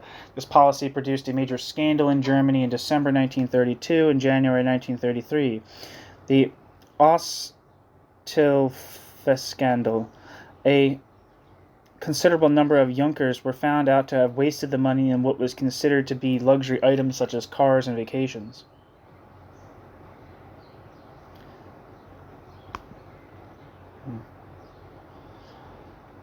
Back to the text. As in Italy, the conservatives in Germany supported the army and civil servants, and in agreement with the democratic parties, could have prevented Hitler's takeover of power. But as in Italy, they failed to do so and quite intentionally smoothed Hitler's path towards a relatively bloodless seizure of power. Von Pappen's statement, quote, "We have simply hired him," end quote, clearly elucidates the motives behind their actions and the grotesque miscalculations on which they were based. It was certainly not primarily the German industrialists who cleared Hitler's path to power, but a stratum of influential persons in the army and administration whose entire way of thinking and feeling may be defined as pre-capitalistic. They enjoyed the cooperation of only one group of heavy industrialists who helped in the rise of the Nazi Party to power because they had a personal interest in a strong, highly armed state which would give them definite economic privileges. Like Mussolini, however, Hitler too managed to arouse additional confidence by an initially conciliatory attitude to industry and by including well-known, quote, bourgeois experts, end quote, in his cabinet. The defeat of the independent unions and the dissolution of the socialist parties, together with the arrest of their leaders, certainly met with approval from broad sectors of entrepreneurs. Above all, however, helped the small enterprises which had to beat high wage costs and social charges while rationalized large companies scarcely faced these problems. The ill-famed, quote, Hitler donation offered by German industry was a kind of expression of gratitude and at the same time an attempt by the industrialists to buy freedom by making a single large gift from the intolerable begging of many party offices. Hitler's cooperation with the companies was, however, only possible because his ideological and tactical ideas allowed this. According to Hitler's ideology, the sole factor of importance was the conquest and development of political military power, compared with which the economy and relationships of property ownership were completely secondary. In his tactics, however, Hitler showed a cynicism which is almost unparalleled. Hitler never kept a promise which he made to achieve some immediate aim. Unlike Mussolini, who had to face the pressure from his followers before completely abandoning his socialist aims, Hitler had from the outset a clear anti-socialist and imperialist aim in mind. Hitler therefore had to settle repeated scores with left-wing tendencies of certain party leaders, especially in the SA up until 1934, which might have harmed his prestige in the eyes of conservative fellow travelers and sympathizing industrialists. The history of Hitler's confrontation with the left wing of his own party has not yet been written, but would certainly be one of the most interesting chapters in the history of the Nazi movement. Shit.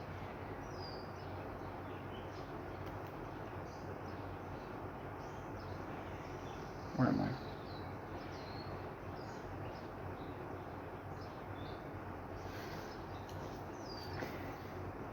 Footnote.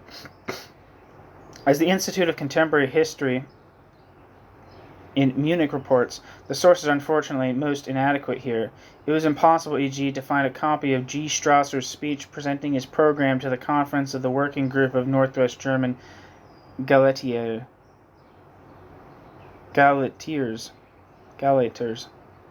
on the November 22nd, 1925, in Hanover. Description of the Führer's conference on February 14th, 1926, in Bamberg are conflicting.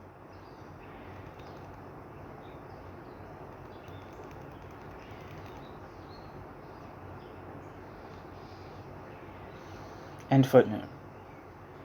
The party program itself, which was drawn up by the self-taught economist Fetscher and published in February 25th, 1920, still contained a number of points which could justify the designation of Socialist Workers' Party.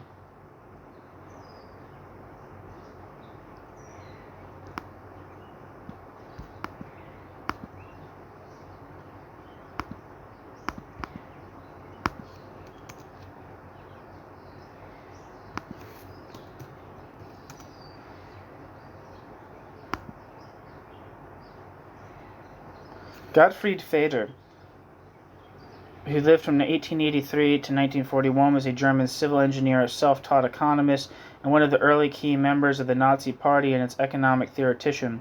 One of his lectures, delivered on the 12th of September 1919, drew Adolf Hitler into the party.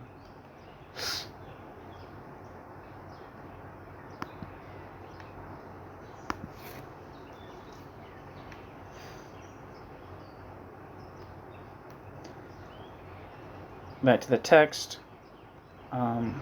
These are the points that could justify the designation of a, quote, Socialist Workers' Party, end quote, to the Nazi Party from the Nazi Party program of 1920. Point 11, quote, we demand the abolition of income which is unearned without work or effort. The slavery of interest must be broken, end quote. Point 12, quote, expropriation of all war profits, end quote. Point 13, quote, nationalization of all joint stock companies and corporations. Point 14, quote, profit sharing in large companies. Point 15, quote, generous development of old age pensions, end quote. However, in the whole of Fetscher's program, there was only one basic thought which interested Hitler, quote, the sharp differentiation between finance and industrial capital. In Mein Kampf, he wrote enthusiastically that, quote, this is a theoretical truth of enormous importance to the future of the German people, since it, quote, creates the possibility of countering the internationalization of German economy without at the same time menacing the very basis of independent self-sufficiency by fighting against capital itself, end quote, Hitler. This distinction between, quote, international finance capital, end quote, which is supposedly, quote, hostile to the people, end quote, and, quote, national industrial capital, end quote, which is supposedly associated with the people, offered Hitler the opportunity from combining extremely violent anti-capitalistic statements with the recognition of private ownership of the means of production. From this basis, too, it seemed easy to change anti-capitalism into anti-Semitism by identifying the world of finance and stock market with, quote, Jewry, in line with popular prejudices. At the same time, the aggressive stand against, quote, internationalism, end quote, made for an ideological justification of the course of foreign policy against the, quote, plutocratic states of the West, end quote. The theory of the class struggle contained in Marxism was changed into the ideology of race conflict, and the slogan of New International struggle between have-nots and the rich plutocratic nations.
Sorry, I had to copy that down. I didn't. I realized that I just stopped speaking. The first transposition of the class footnote. The first transposition of the class struggle pattern to international relationships was probably made in 1911 to justify the Italian war against Turkey, the Tripoli campaign. Italy was already being spoken of as the, quote, Grand Proletaria, end quote. The fascists and National Socialists were, however, the first systematically to interpret world politics from this angle. That's fucking super interesting, actually.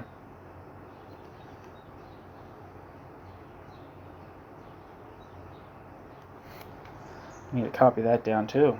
God, there's some real insight.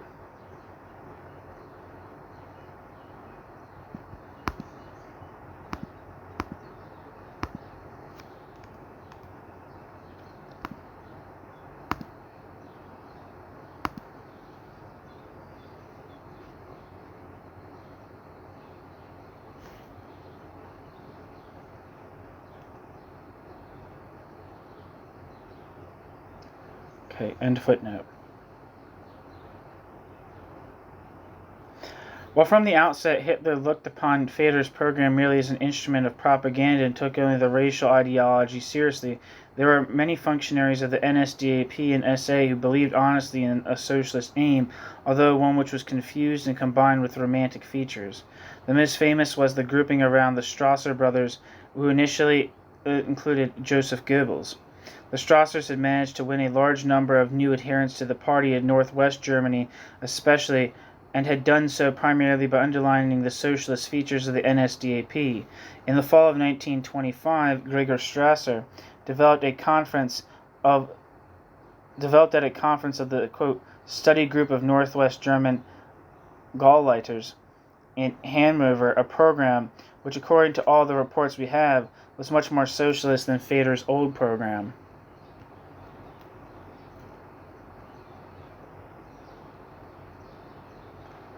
Footnote: Konrad Hayden, Geschichte des Nationalsozialismus. History of National Socialism.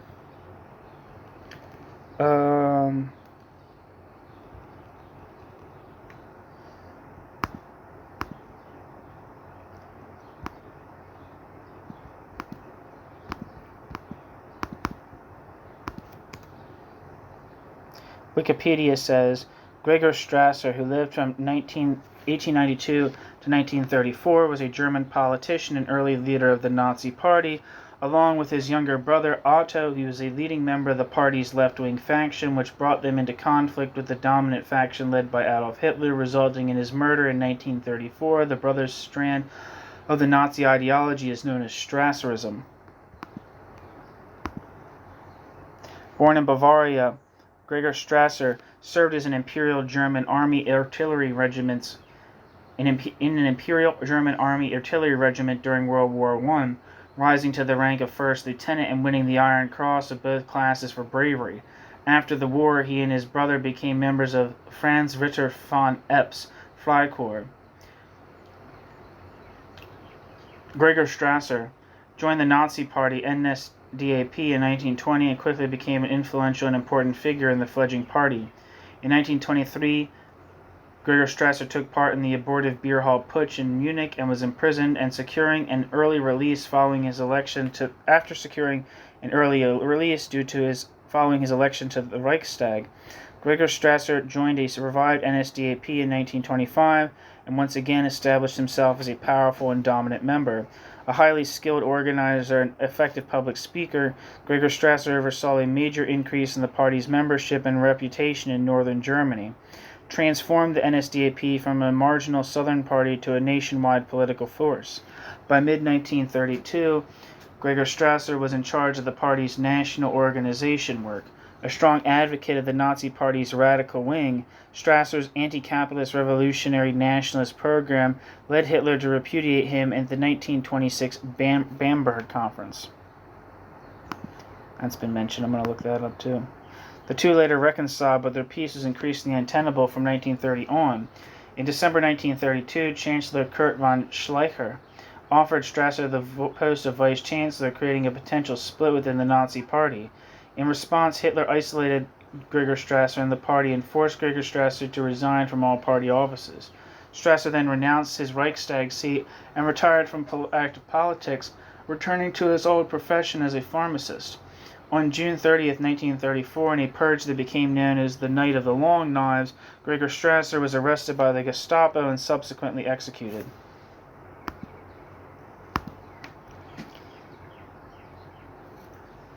And Strasserism, according to Wikipedia, is an ideological strand of Nazism which adheres to revolutionary nationalism and economic anti-Semitism, which conditions are to be achieved with radical mass action and worker-based politics that are more aggressive than the politics of the Hitlerite leaders of the Nazi Party. Named after the brothers Gregor and Otto Strasser, the ideology of Strasserism is a type of third position, right-wing politics in opposition to communism and to Hitlerite Nazism. In his political career, Otto Strasser led an ultranationalist faction within the Nazi Party but resigned from the party in 1930. Otto Strasser later established the Combat League of Revolutionary National Socialists, the Black Front, to rival the Nazi Party. Consequent to his politics, Otto Strasser fled Germany in 1933 and returned to West Germany after the end of World War II. In 1953, in the intramural politics of the Nazi Party, in the intramural politics of the Nazi Party, Strasserism had many supporters among the troops of the Sturmabteilung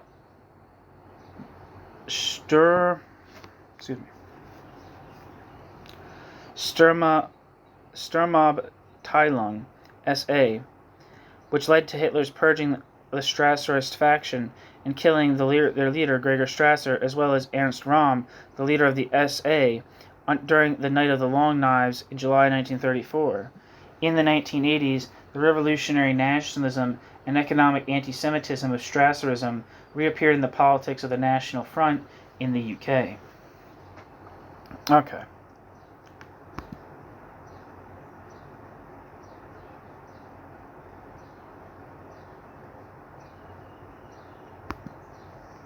Back to the text.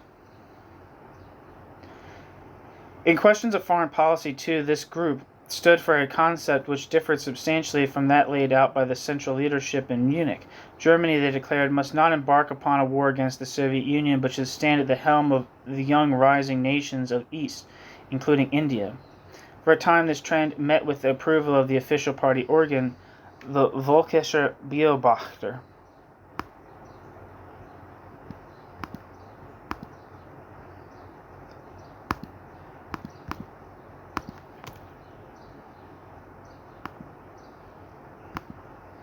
Hitler clearly observed this movement for a time with tolerance because he was convinced that no precise statement of political aims was required. When, however, the Strasser group, together with left-wing parties, spoke out against the indemnification of the former German princes, the time had come for Hitler to act. In February 1926, Hitler managed at a conference in Bamberg, which remains rather obscure in detail, to paralyze the organization of the Strasser wing and bring the young Goebbels over to his own side. To weaken all left-wing deviations in the future, in May of the same year, he caused the last General Assembly of the members of the NSDAP to elevate Feder's program to the level of an unimpeachable and indisputable dogma, and to link the leadership of the whole party firmly with the local Munich group. Now I'm going to read the thing on the Bamberg Conference. The Bamberg Conference included some 60 members of the leadership of the Nazi Party and was specially convened by Adolf Hitler in Bamberg in Upper Franconia, Germany, on Sunday the 14th of February 1926 during the, quote, wilderness years, end quote, of the party.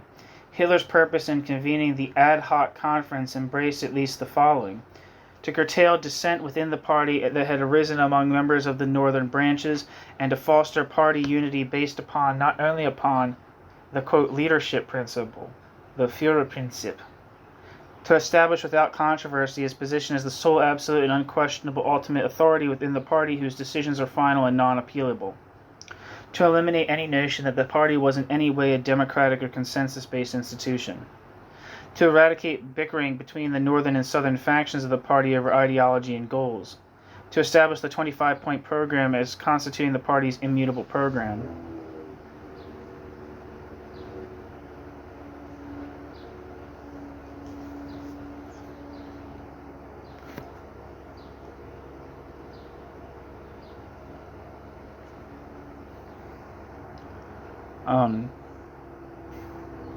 The National Socialist program, known as the 25-point program or the 25-point plan, was the party program of the National Socialist German Workers' Party and referred to in English as the Nazi Party. Adolf Hitler announced the party's program on the 24th of February 1920 before approximately 20,000 people in the Munich festival of the Hofbrauhaus, and within the program was written, quote, "The leaders of the party swear to go straight forward, if necessary to sacrifice their lives in securing fulfillment of the foregoing points," end quote, and declared the program unalterable. The National Socialist program originated at a DAP Congress in Vienna that was then taken to Munich by the civil engineer and theorist Rudolf Jung, and having explicitly supported Hitler had been expelled from Czechoslovakia because of his political agitation.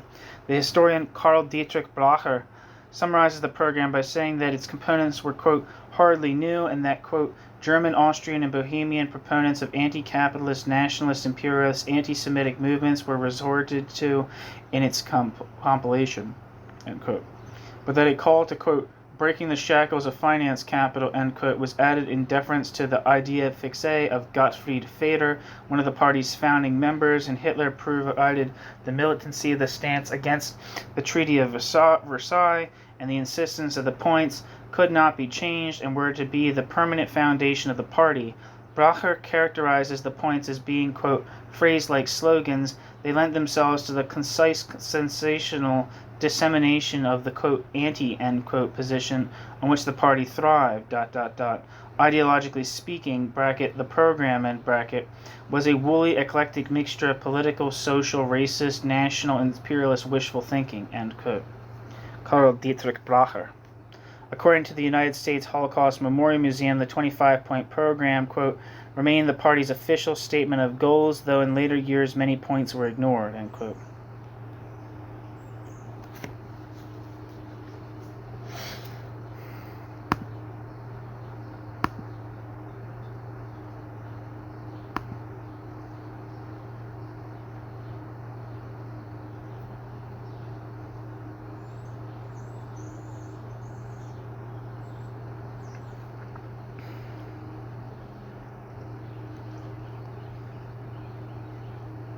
Back to the text.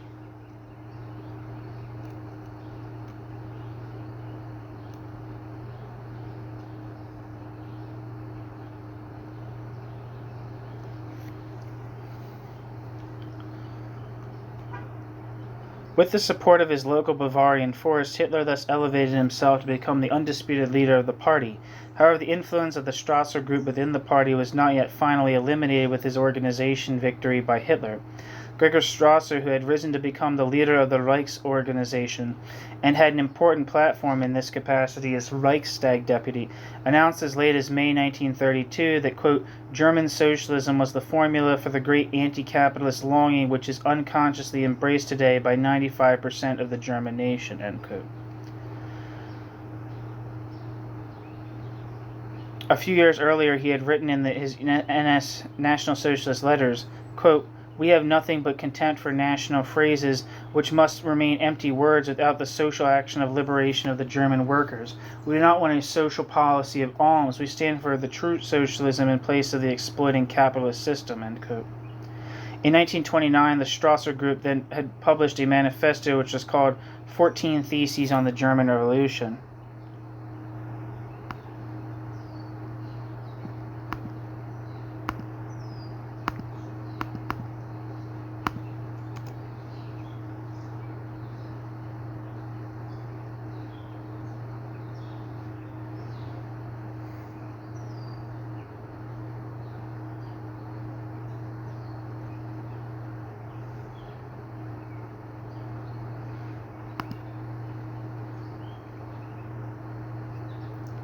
Yeah, I can't see anything for this. It is available, though. It's on a Strasserite blog. Anyway, in 1929, the Strasser Group had published a manifesto which was called 14 Theses on the German Revolution, and which stated, for example, quote, the German Revolution rejects the individual economic system of capitalism, whose fall is the prerequisite for the success of the German Revolution. It adheres with the same decisiveness to the corporate economic system of socialism, ... End quote. If in spite of the theories of the Strasser group, which deviated clearly from his own line, Hitler did not exclude the successful organizer Gregor Strasser from the party and simply isolated himself in 1930 from the more radical and clear-minded brother, Otto Strasser.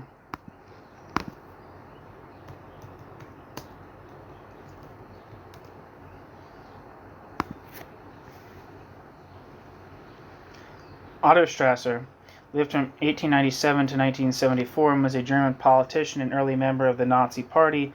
Otto Strasser, together with his brother Gregor Strasser, was a leading member of the party's more radical wing, whose ideology became known as Strasserism, and broke from the party due to disputes with the dominant Hitlerite faction. He formed the Black Front, a group which intended to split the Nazi Party and take it from the grasp of Hitler. During his exile in World War II, this group also functioned as a secret opposition group.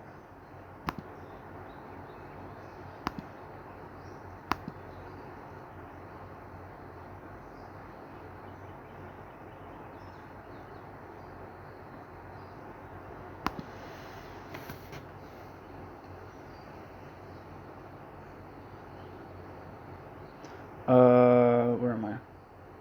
In spite of these theories of the Strasser group, which deviated clearly from his own line, Hitler did not exclude the successful organizer Gregor Strasser from the party and simply isolated himself in 1930 from the more radical and clear-minded brother Otto Strasser. This was probably due first to the propaganda success of Gregor and secondly to his considerable following, especially in the SA. Footnote. Perhaps it is not entirely without interest to note that the SA leader, Ernst Röhm, who was shot in 1934, repeatedly confirmed in his autobiography his appreciation of the proletarian followers of the German Communist Party. Even though his opinion is essentially colored by a common hostility to the orderly world of the bourgeoisie and parliamentary democracy, it still leads one to conclude that Röhm could not see the primary aim of the Nazi movement as the elimination of the Red Threat. Speaking of factors common to the Nazis and the Communists, Röhm writes, quote, "There are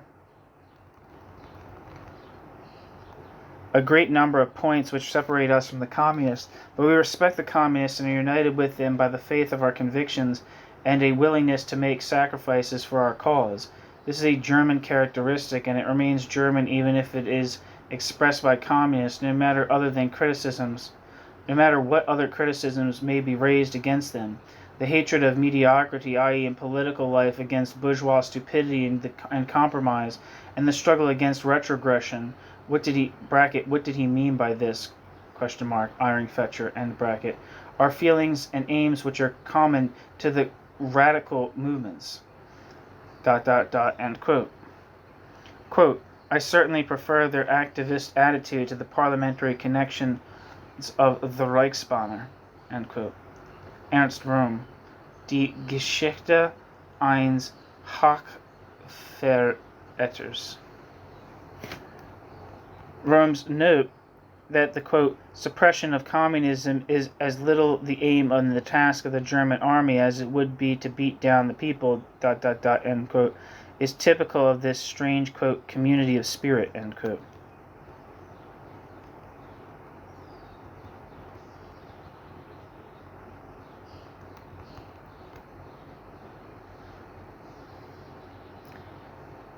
And footnote. It is also characteristic that in the case of the representatives of the left wing of the NSDAP, anti-Semitism receded into the background in the same degree as more genuine socialist theories were advocated. Individual authors of NS journals, including the young Goebbels, began to doubt whether the slogan of, quote, "international Jewry," end quote, could be used to cover such contradictory phenomena as the Communist International, the New York Stock Exchange, and Freemasonry. Footnote. Joseph Goebbels, quote, "The Jewish problem is more complicated than meets the eye. In all probability, the capitalist and Bolshevist Jew are not the same." In all probability, the capitalist and Bolshevist Jew are not the same. End quote. Joseph Goebbels, quoted from K. Hayden. Even though Conrad Hayden points out elsewhere that the Strasser group, unlike Hitler, was resolved to abide by its anti-Semitism for reasons of principle, even if anti-Semitism in a moderated form. This difference is linked rather with Hitler's tactical opportunism and the dogmatic outlook of the Strasser group. For the sake of a radical advantage, Hitler was even willing temporarily to conceal his anti-Semitism, e.g. in most of his speeches to industrialists.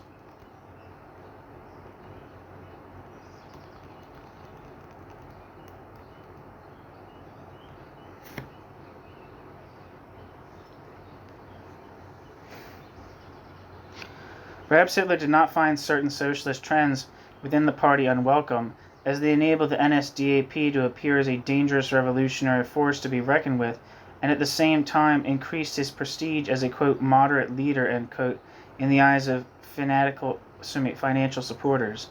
If the powerful leaders whom he wooed in the army, bureaucracy, and conservative circles tended to treat him high-handedly, an occasional reference to the possibility of a move in the NSDAP toward the left might have an advantageous effect. After he seized power, however, these elements could only be an interfering factor, since with their doctrinaire attitudes they inhibited the extreme tactical mobility of the leadership.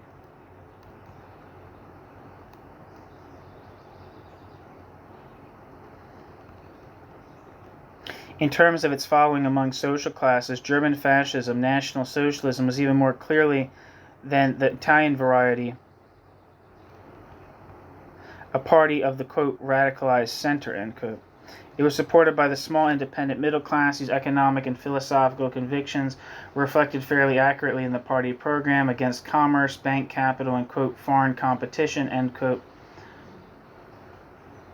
For a larger, more powerful Germany against the parliamentary republic which had brought about the rise of the working class and the intelligentsia without roots.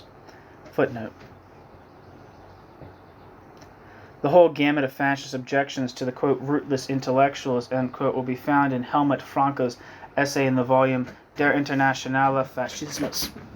Quote, the predominance of the intellectuals also implies, bracket, apart from its leading to democracy, as Franco stated previously, at bracket, a domination of the blasé fatigue, skepticism, problems, indecision, slowness in reaching decisions which demand the involvement of the whole personality, liberal laissez-faire, i.e., all the characteristics which are harmful to a people in the march to becoming a nation which can only be paralyzed by the mastery of a group of leaders who act firmly and decisively, end quote. End footnote.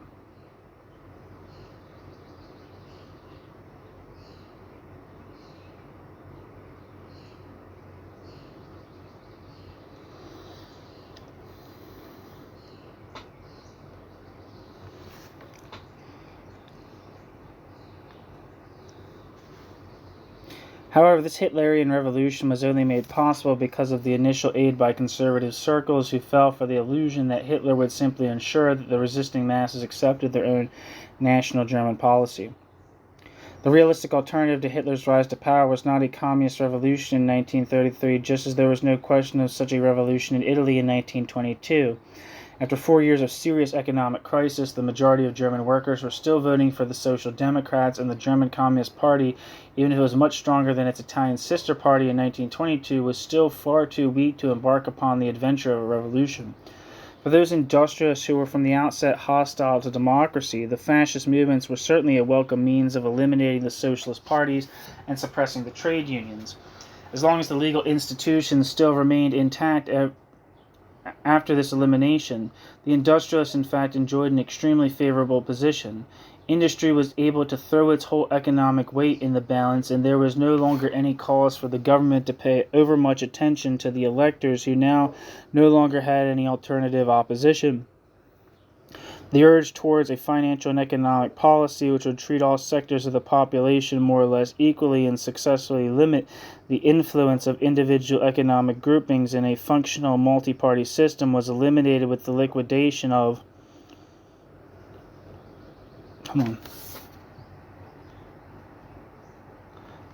parliamentary government. This circumstance proved to be great benefit to the Italian industrialists especially. However, to the extent that the maintenance of this condition developed an authoritarian and finally totalitarian apparatus of government which increasingly evolved its own trends and centers of interest, this benefit was soon lost. The members of the upper social stratum were always exposed to terror in any regime to a much greater extent than the mass of the ordinary population. At least potentially, therefore, the fascist party and the fascist apparatus of terror soon became dangerous to the economic ruling stratum.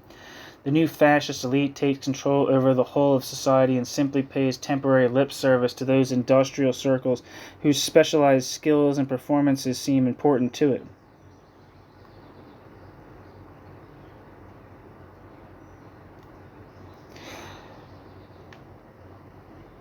Footnote. The fact that even the small independent middle class, which originally provided the bulk of Hitler's recruits, was not economically privileged is clear from studies by Gerlin, Kirchheimer, and Franz Neumann.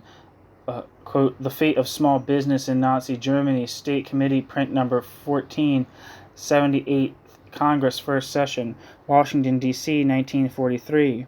Rationalization undermined the position of this class, and the SS journal Das Schwarze Korps affords reliable information on this point. The number of employees in each small trade concern fell from an average of 2.2 in 1939 to 1.9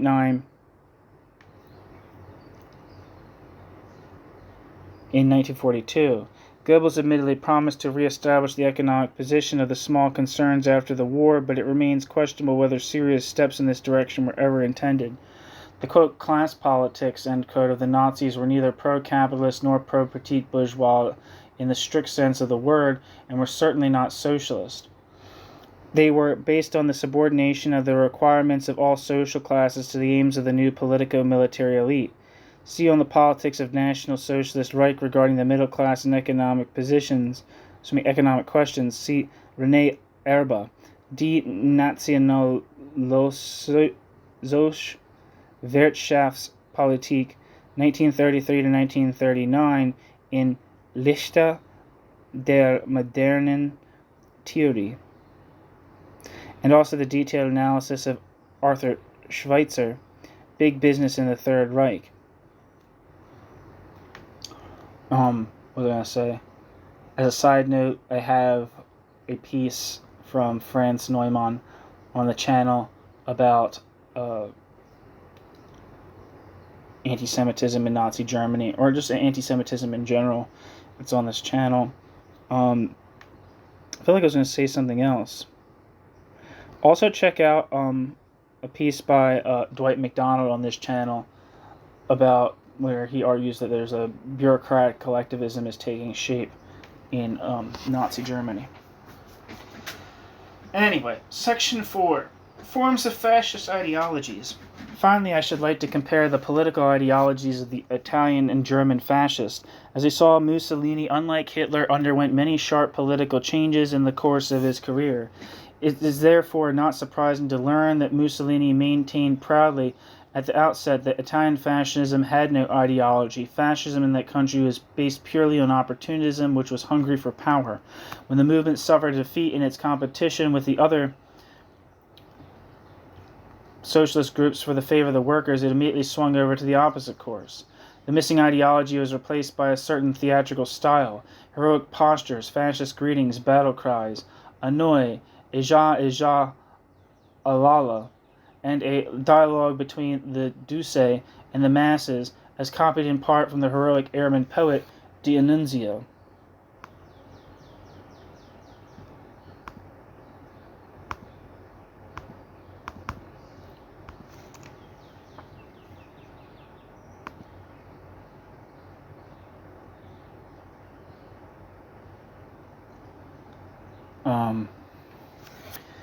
Gabriel D'Annunzio, or General Gabriel D'Annunzio, Prince of Monte Nevoso, sometimes written D'Annunzio as he was to sign himself, was an Italian poet, playwright, orator, journalist, aristocrat, and Royal Italian Army officer during World War I.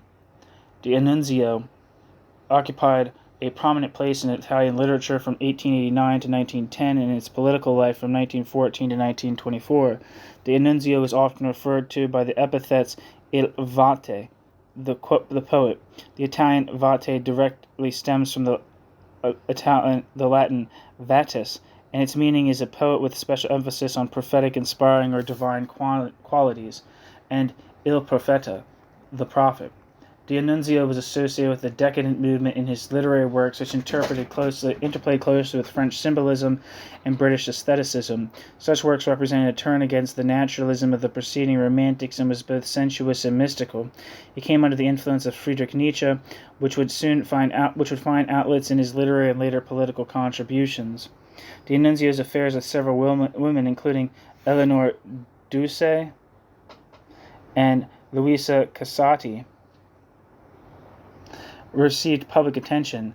In his politics, which evolved many times, he associated himself with socialism and the progressivist view of the political left, responding to the illiberal and reactionary policies of Luigi Pelù, as well as with the historical far left.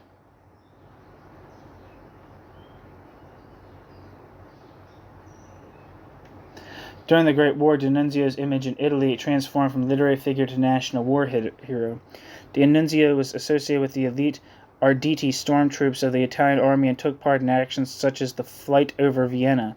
As part of an Italian nationalist reaction against the Paris Peace Conference of 1919, D'Annunzio set up the short-lived Italian regency of Camaro in Fiume, and with himself as Duce.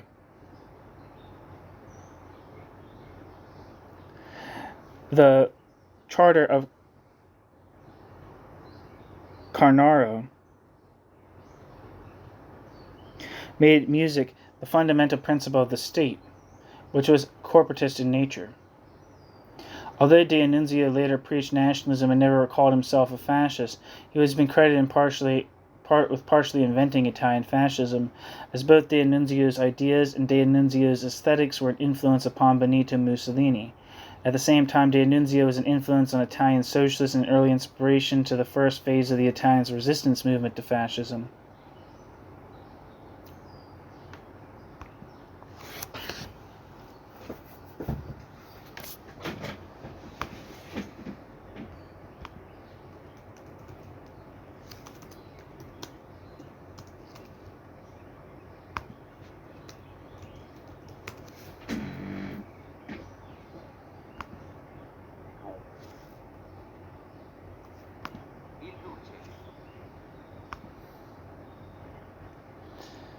The Duce gave the best and at the same time the most comical description of this style of fascism when he described a fascist warrior as follows, quote, a dagger between his teeth, bombs in his hands, and an overriding scorn for danger in his heart, end quote. After 1922, this ideological vacuum was gradually filled by the doctrines of nationalism, and the Hegelian ex-liberal Giovanni Gentili developed his doctrine of Stato Etico, which was useless for mass consumption, but definitely useful for internal prestige, that is, of the perfection of liberal democracy and Mussolini's state based on plebiscite and leadership.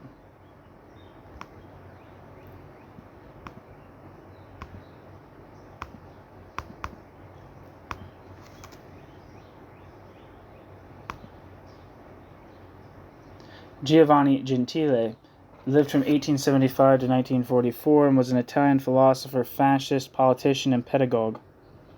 Alongside Benedetto Croce, was one of the major exponents of Italian idealism and Italian philosophy, and also devised his own system of thought, which he called, quote, actual idealism, and quote, actualism, which has been described as, quote, the subjective extreme of the idealist tradition. Described by himself and by Benito Mussolini as the philosopher of fascism, Giovanni Gentile was influential in providing an intellectual foundation for Italian fascism, notably through the writing the 1925 Manifesto of Fascist Intellectuals and part of the 1932, quote, doctrine of fascism, end quote, with Mussolini. As Minister for Public Education, he introduced in 1923 the so-called Gentile Reform, which would last in some capacity until 1962. The Gentile Reform. Giovanni Gentile Gentile also helped found the Institute for the Italian Encyclopedia with Giovanni Treccani, and was its first editor. Although his political influence waned as Mussolini sought the alliance with the Catholic Church in the 1920s, which conflicted with Gentile's secularism, Gentile remained a faithful fascist even after the 1943 armistice with the Allies and followed Mussolini into the Italian Social Republic. Giovanni Gentile was eventually assassinated in 1944 by partisans of the Italian resistance.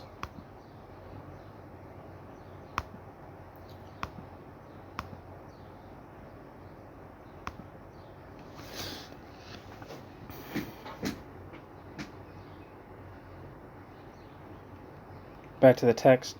Finally, attempts were made to present these centrally managed and authoritarian-led fascist corporations, which in reality were simply an apparatus to control the workers, as the highest form of social achievement and splendid means of solving the problem of class conflict. Only under German influence did the turn to imperialism set in. In 1936, Italy celebrated the beginning of the restoration of the old Roman Empire. Fascists began to speak of a, quote, Third Rome, end quote, and even racist ideas were taken up, albeit hesitantly.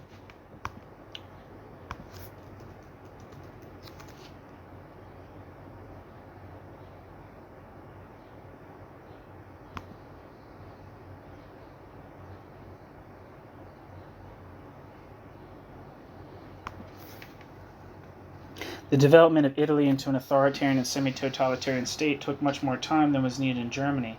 To begin with, Mussolini had to make allowances for his coalition partners, but up to the end, the army, royal house, and Catholic Church remained independent forces of power to be reckoned with. Finally, within the party itself, moderating elements played a comparatively strong part. There was never the equivalent of the bloody liquidation of political opponents within the movement of the kind which Hitler carried through in 1934. Only when the Duce had the support of his German fellows were the totalitarian trends liberated which were latent in the party apparatus, but Italy was still only on the way to a complete totalitarianism when the collapse spelled the end of the regime. In spite of the comparatively low level of terror, only 21,000 sentences for political crimes are reported in the years 1922 to 1944, and only 5,000 deportations to the islands, disregarding, of course, the many arbitrary and violent acts by the militia which marked the early years of the regime. Quote, political and social peace, end quote, reigned in the land because every citizen felt himself threatened by the potential terror of the party and its militia, the police, and the system of spies.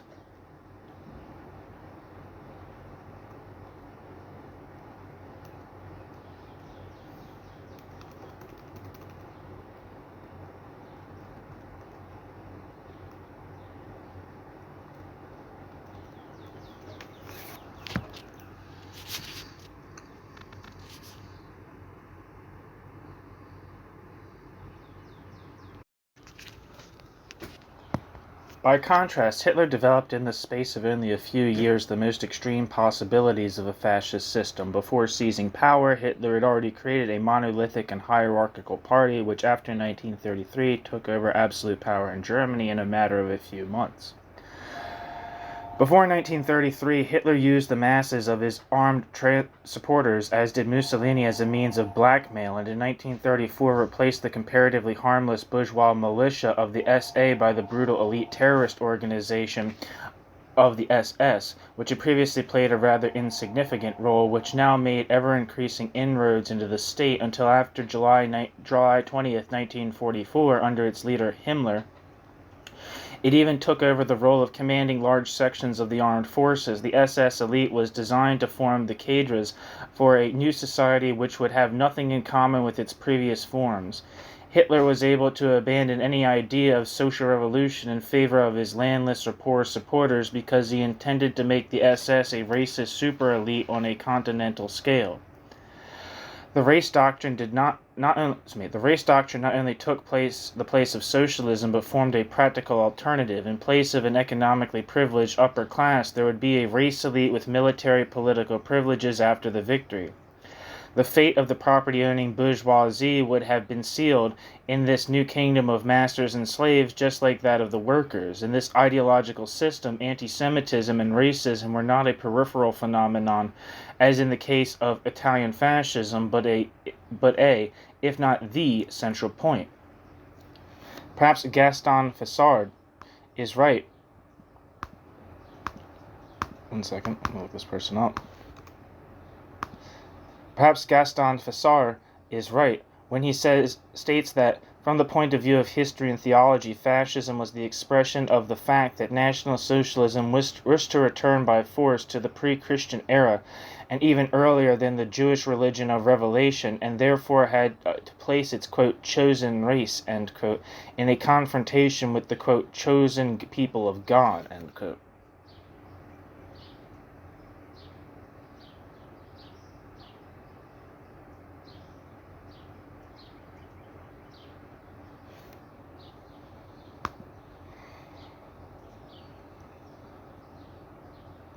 Wikipedia says Gaston Fetscher was a French Jesuit and theologian.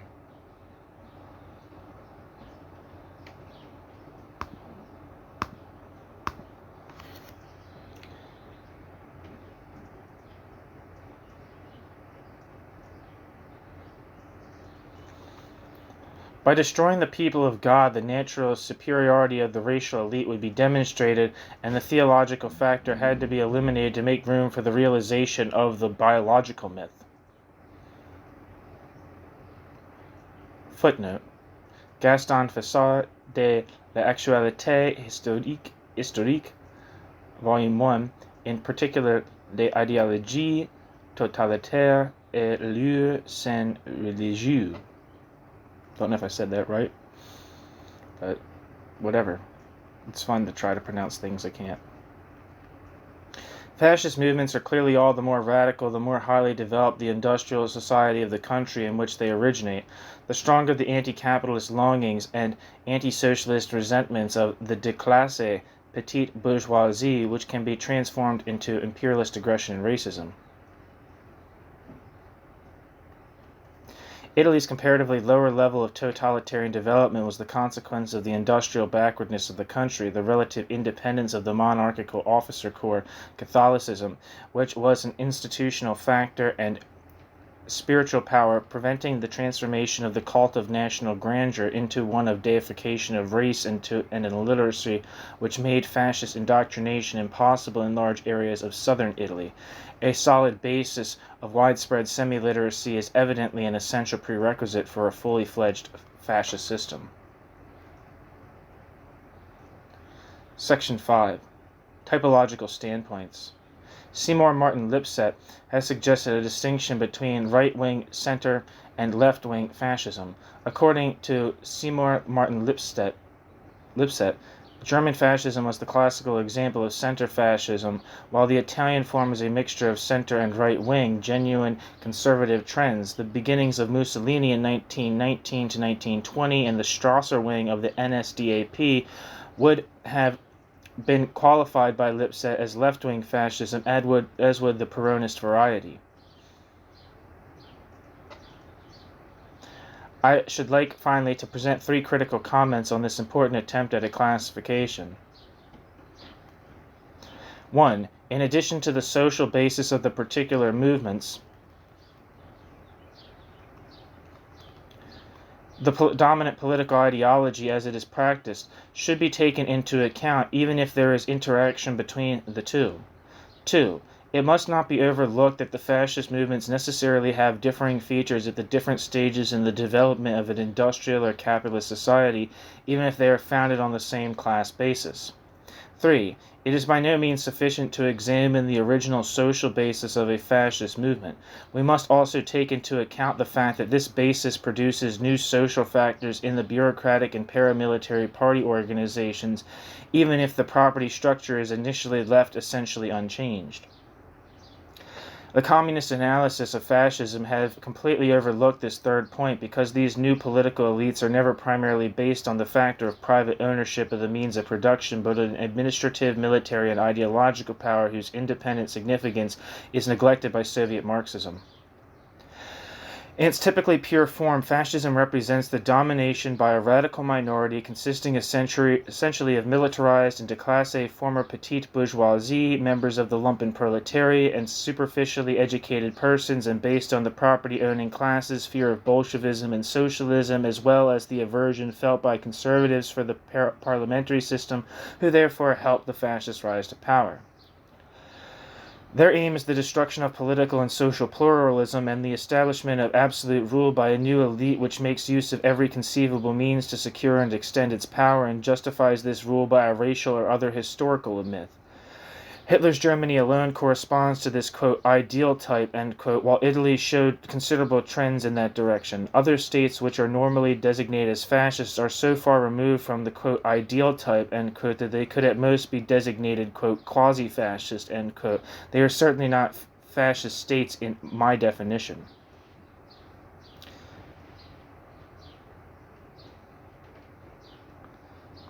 Footnote. See the books of Ernst Nolte, Der Faschismus in seiner Epoche, Die Action Française, der italienische Faschismus, der Nationalsozialismus, 1963, and Die faschistischen Bewegungen, die Kreise des liberalen Systems und die Entwicklung der Fascismen. End footnote. If you don't know who Ernst Nolte is, Ernst Nolte became one of the leading peoples of the first wave, like the right-wing wave of Holocaust relativization, which kind of tried to that tried to relativize the Holocaust and the crimes of National Socialism by pointing to other atrocities, mass atrocities in the Soviet Union, and kind of tried to, politically, I think, kind of tried to justify, in some sense, National Socialism on the grounds that it prevented, that it was a bulwark against Stalinism. I'm not exactly sure about the details of that, but I know he is part of the so-called, Historiker Streit or whatever. So that would be like the first wave of like Holocaust relativization, right? The first wave of Holocaust relativization is like based upon comparing the crimes of the Nazis to the human rights, the crimes of say like the USSR or China. The new Holocaust relativization usually comes from like a post-colonial or anti-colonial or decolonial aim that says there's nothing particularly special or unique or especially horrific about the Holocaust due to the fact that there's been other instances of mass brutality associated with the expansion of empire.